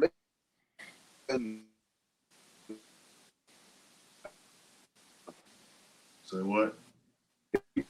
Hey, shout out to my boy in LA too, my nigga they- NBL baller, man. And my nigga T. Just even the fact that Joe was able to bring them on that podcast showed that they loyalty and they how much they fuck with him. So all he had to do was treat his peoples right, bro, and they could have ate and they could have been super good. They would have eventually got that 30, 40 million that they wanted, that 50. You know what I'm saying? They would have got that 50 ball, man, and they could have broke that bag up. If what? No, I'm saying if Joe would have did right by Maul and Rory, bro, eventually So that's what I was gonna say. Like they would have got that big bag, bro. But Gooch, some niggas is scared of niggas. I think he might not want them to fuck with them niggas because he knew they probably was better than him, and he don't. Some niggas that ain't it. That ain't it. That ain't it at all. It wasn't that at all. It wasn't that at all. They was letting him be, not letting him. He is the star of the podcast. This is not up for debate. That's the people are tapping in to the Joe Budden podcast most definitely. For the most part of Joe Budden, he's the most like aggressive personality, the most spoken, the most outspoken, the most opinionated personality on the show. And people are there for his opinions most of the time. They just had chemistry together as three. So people want to see them three together. They want to see them three speaking together and fuck with them together. Like these niggas hard. Like let's fuck around with it. And shout out Sauce too. Sauce got new South City 2 on the way. That shit gonna go crazy. So I want it to be like where we understand that it's a chemistry thing on the pod. Joe didn't feel that they would outdo him. Joe just got to a point where he felt, I feel like what he gave off to me, he was so bullheaded and so focused on bogarting his way and controlling the industry as far as podcasting, he kind of forgot and left his guys in a position to where he wasn't being fair with them on what they was trying to do, what they started the podcast on, and what he built the podcast on. The podcast is supposed to be built on transparency. This is what he told us, the supporters. We honest here. We transparent. I'm going against that old cookie cutter mold that record labels put out. How record labels treat people. I'm going against that. I'm not fucking with that. Fuck that. We're not doing how these record labels do. We're not going to move how these record labels move. We That's just 100. not. But he ended up doing that. When they asked about their contracts, Joe wasn't there to let them see their contracts. That's what record labels do. It is what it is. When they asked about the accounting, you ain't there for that. So it's like, hey, it is what it is, bro. That's just how that shit boils down. But nah, man, I'm finna get ready to tap out, man. I appreciate everybody tapping in tonight. I'll be back tomorrow night, maybe. I don't know for sure. I got to get up tomorrow and drop some shit. Y'all turn up, subscribe to the channel, hit the like button if you ain't hit the like button. Hit the comment section. Shout out to everybody who gonna catch it on the replay gang, man. We out. I'm gonna shout out to the YouTube channels, your businesses, your cities, your neighborhoods, all that. Type it in the chat, and we on the way out, man. I appreciate y'all tapping in with a nigga. Y'all know what it is. Y'all know how we rock. And we here, man. It's all love. I appreciate you, my nigga, for real. Hey, you and Gooch. Thank y'all for like allowing me to get into the cipher that y'all was in tonight, man. Mad love for that, bro. For sure. Appreciate you too, my brother, man, with the good questions, bro. You got real good questions, man. You gotta start Bro, I actually got 2 albums on iTunes. I was going hard with the rap for a minute, and then niggas started doing weird shit, and I just left the shit alone. Where you at, like, bro? I already told you, nigga, I'm in St. Louis. My boy in the comments. All right. Man, what's your name on the rap shit, bro? On iTunes. Hey, the name of the album It's VIP treatment, grind mode. VIP treatment is the name of the group. Grind mode is the name of the album. Okay. VIP And treatment, grind my mode. name on there is Novocaine, so you know when I'm spitting. But my thing is, Okay. it was a lot of weird shit going on, man. And I just backed up. Like, let me back up a little bit. Right. There's too much weird shit going on right now. Yeah. I'm in the studio making fun of niggas and shit that's doing weird shit, and everybody. Hey, Big Ant, can I say something real quick? Yeah, what's good? Okay, check this out. This is the hook that I wrote when everybody made fun of me. I was like, I don't want to do it no more. Karma is a bitch with a dick, and she getting it in. Hey, hold on. No derogatory. See the big payback for all your sin. Hold on. Okay, I change the words. No. You Karma. can curse, but don't say no words that disrespectful to anybody community. No, hell no. You're good, then go ahead and go. Do your thing. Karma's a bitch with a dick, and she getting it in. She's the big payback for all of your sin. Your apologies not needed. She's ripping your skin. Karma's a bitch with a dick, and she's getting it in. Niggas told me I was gay for saying that. I'm like, what the fuck you mean, nigga? This hip hop. Let's get it. I'm on some Karma shit tonight. It's about Hey, the flow. bro, I ain't gonna lie though. If I was in the studio with you, I'd have told you like, bro, that's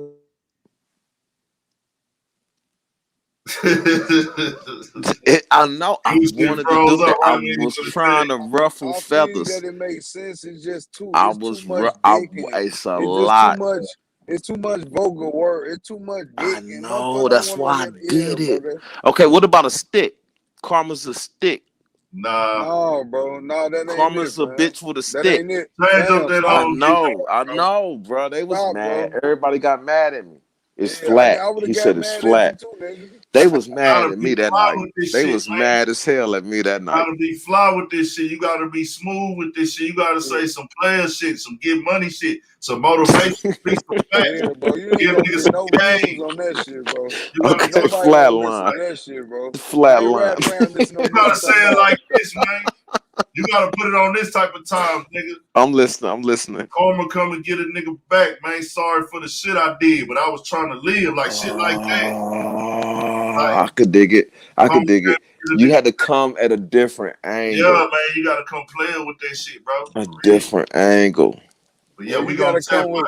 You gotta drop that bitch with some sauce with it, like Karma is a bitch. Keep my stick. And I'm on my shit. You gotta go with it, bro. You can't motherfucker ain't trying to hold my stick. Karma the bitch, hold my stick. I could dig it. No, 100.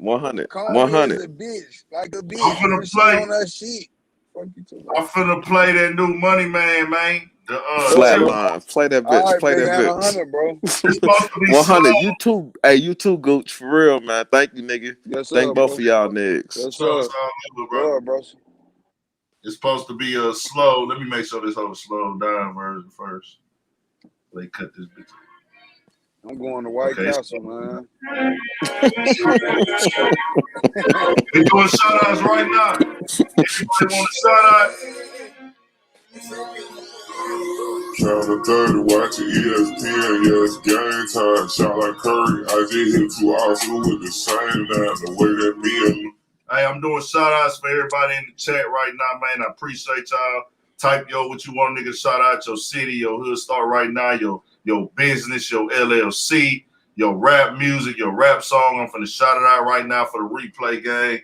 The people that's watching this on the playback, man. Let's go. Bro, you my nigga like the Splash Brothers. That we made $500,000 apiece, now we the Cash Brothers. Chasing like the Joker, like on Yoga's got Marcus Whitfield, Southwest. Katie, cause it really shooting good for cities. Watch the word that coming out your mouth will put you in the league. Just like Harden with the Compact 5, got a quick release. Certified shooter like I'm Luka, 5'7" Ruger. Certified stones on my neck, they heard niggas puke. Yeah. 50K on AD and the Lakers made chasing paper. Every day I'm training, going hard. I'm trying to be the greatest. Yeah. Shit, I'm feeling like LeBron. That's how you gotta come on that all, nigga. We gon' drop 150 on I don't ride to no Eminem. This what I ride to.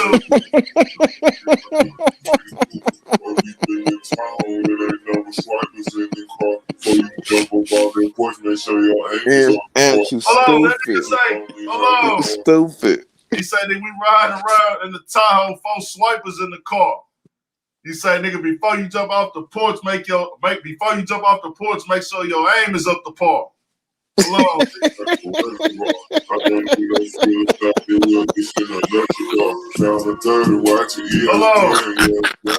I don't need no fuel inside the whip. This whole electric car. Shot like Curry, I just hit 2 hours with the same line. The way that me and Lil Rock trip on niggas like the Splash Brothers. Now we made $500,000 apiece, now we the Cash Brothers. Chase like shout out to Edgewood Pizza Atlanta. Shit show. $500,000 apiece. Now we the Splash Brothers. Shout out to Edgewood, man. I'm finna play that clip. Edgewood, I've been in your hood, and I've been to Kirkwood, man. Shout out to Kirkwood, Edgewood. Kirkwood, hold on. Kirkwood, what? Missouri? No, Atlanta. Atlanta, okay. It's a Kirkwood in Missouri, too. Right here, man. I'm finna put that bitch on there. I've been to Edge. Shout out to them Edgewood niggas. Them real niggas, bro. Them niggas, I was on the block with, man. I fuck with Edgewood, man. For real, nigga. Shout out to ATL. I fuck with Edgewood. Shout out to BL Deck. I met that nigga BL Deck Daddy out there. I used to jam BL Deck. That's crazy. Heavy. And I done met that nigga Pops. Hold on real quick. I'm finna play that shit in the background while we on this hoe. Every politician, Stick TV. Shout out to my nigga Stick TV. Y'all go subscribe to my nigga Stick TV YouTube channel. Shout out to Stick. What up, Stick? I spelled that wrong. Hold on, my bad.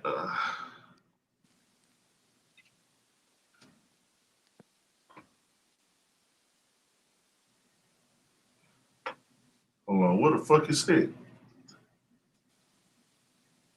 Damn. Maybe I gotta go to my videos. Hold on. Damn, I don't know how to fuck. Hold on. I'm finna find that bitch. I'm determined. I gotta let that hoe play in the background. Nigga say Edgewood. I'm finna show you, nigga. I've been through that, through there. There you go. Here that motherfucker go. I'm gonna cut the volume down, but I'm gonna play that bitch. Look.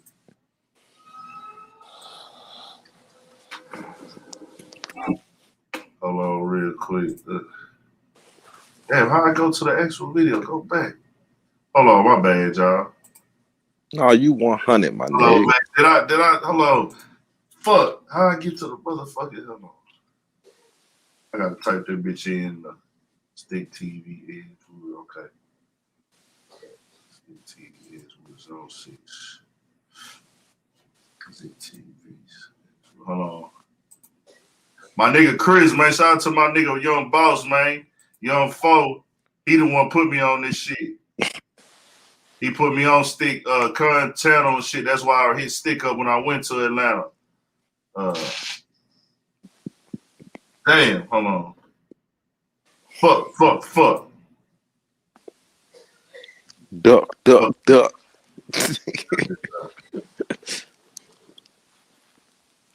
Hold on, man. You got it. My people probably tapped out on me, man. Nigga, fuck them niggas. I'm still here waiting, nigga. Fuck all them niggas. They tapping out, but let them tap out. Tap your ass out. Get the fuck out of here. You know what I'm saying? It ain't late, nigga. It ain't late till the sun come up, nigga.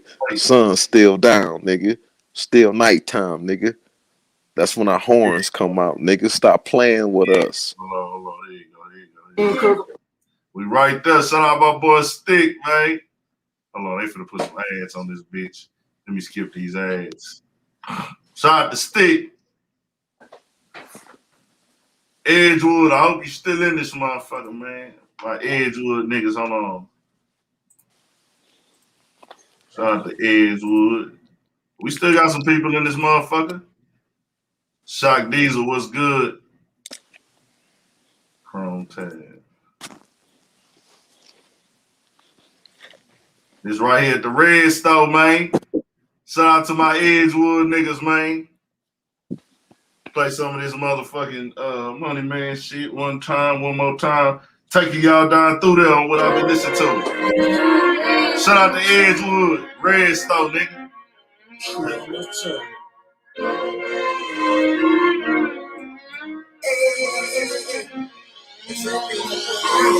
Shout out 30, watching ESPN, yes, game time. Shout like Curry, I just hit 2 Arsenal with the same line. The way that me and Lil Rock trip on nigga like the Splash Brothers. That we made half a million piece, now we the Cash Brothers. Chase like the Joker, like on Yoga's got the glizzy. And I call my Draco Katie, cause it really shoot a good percentage. Shout out to Philly. Shout out to Big Bank DTE for Shit Show, Big Facts Podcast. Shock Diesel Philly, John Gotti, Marcus Carter. Edgewood Pizza Atlanta, nigga. We on Edgewood on the screen, my nigga. I fuck with Edgewood. I put that up because I don't want you to think I'm bullshitting you, bro. I ain't want you to think I was just telling you. I fuck with Edgewood, nigga. I fuck with Edgewood, nigga. You know this. 303. Immediately, man. 4 deep in the town, it ain't no swipers in the car. Before you jump up off that porch, make sure. Hold on real quick. That nigga Money Man got me turned. I'm gonna show y'all how I fuck around, nigga. Hold on. I'm gonna tell y'all what I'm on. 30, watching ESPN, yes, game time. Shout like Curry, I just hit 2 hours. You bring that bitch back real quick. I'll be right back, nigga. Hold on. We gonna show them how we fuck around.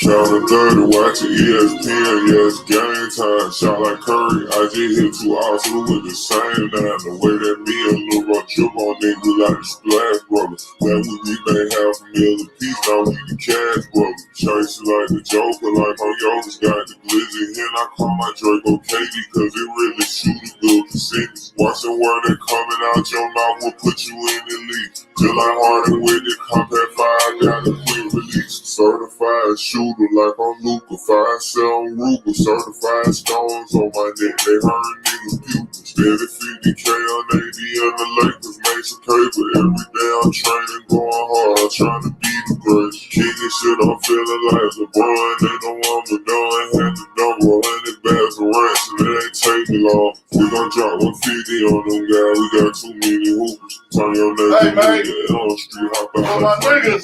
For them niggas with the what we on? Before you jump up on that porch, make sure your aim is up before. Aiming keepers only having water like a reservoir. I don't need no fuel inside the whip, this in the electric car. Count to 30, watch it, yeah. Black Forces, man. Shout like Curry, I just hit. Hold on, nigga, we ain't done. Hey, it's how we fuck around, nigga. That we made half a million piece, now we the Cash Brothers. Chase like the Joker, like on your and I call my Draco Katie, cause it really shoot a good percentage. Watch the one that coming out your mouth will put you in the what we on, nigga? Harder with the Compact all blacks.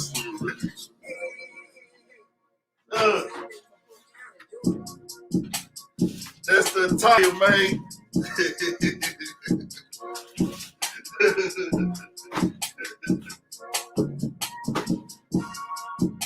And I got another power on this out somewhere. Yeah, man, we at ATL.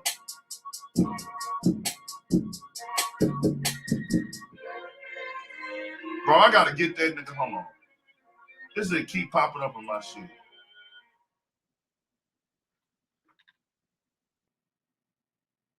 Hold on real quick, y'all. It's good.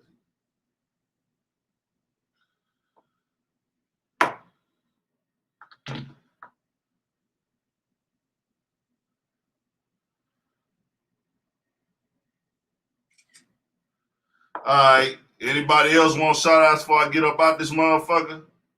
You want a shout out, let a nigga know, man.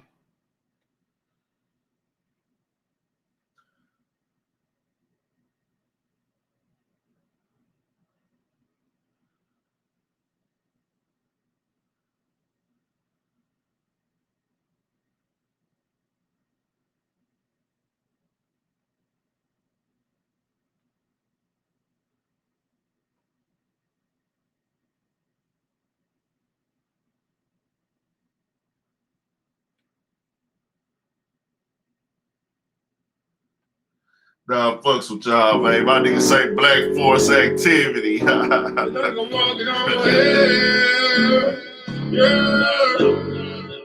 out to Atlanta, though. I fuck with ATL. Shout out to LA. Y'all know I fuck with LA. Shout out Mad Mark, Atlanta, for sure. Peace Street, Buckhead. I'll say Peace Street to Buckhead. Shout out Chef Grizzly for shit show. It's all love. But y'all can call my blood. Walking on water. Floating.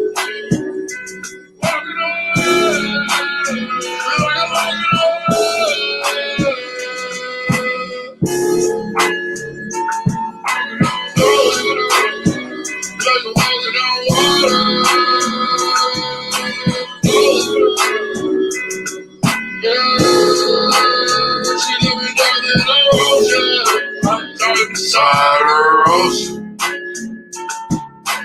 When am I? I'm feeling like I'm tough. One line and another line for the post.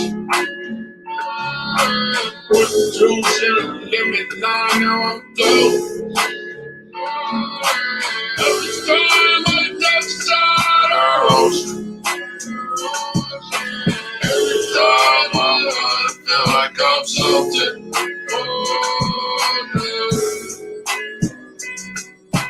Beat up that pussy, I turn to a shell. Shout out Draco, man. Shout out to the whole LA, man. Shout out Draco, shout out Free. Shout out to G Perico. All them LA niggas, man. My mattress. Deep inside the ocean.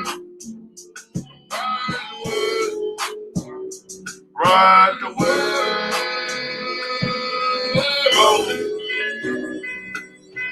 I can touch the shout out Chef Grizzly. Time for fight for fire that's loaded up.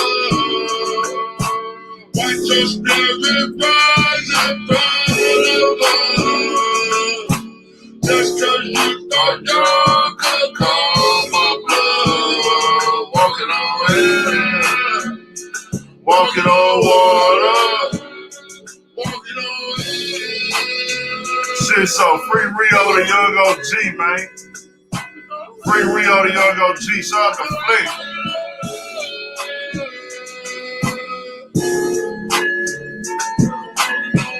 Free Rio the young OG for shit show. Flow.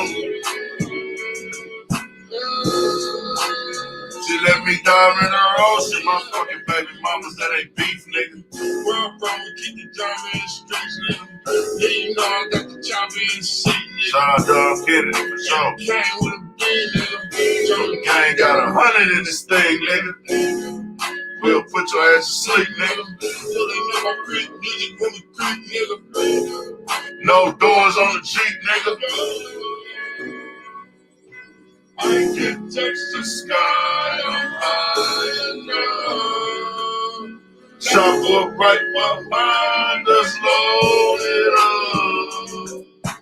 Watch your spirit rise in front of us. Y'all could call my blood. Walking on air, walking on water, walking on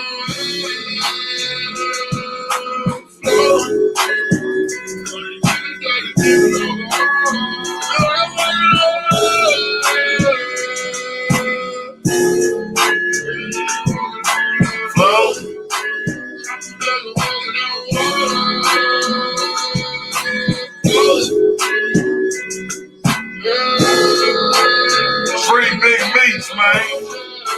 Free Larry Hoover, man. Free Big Meats, man.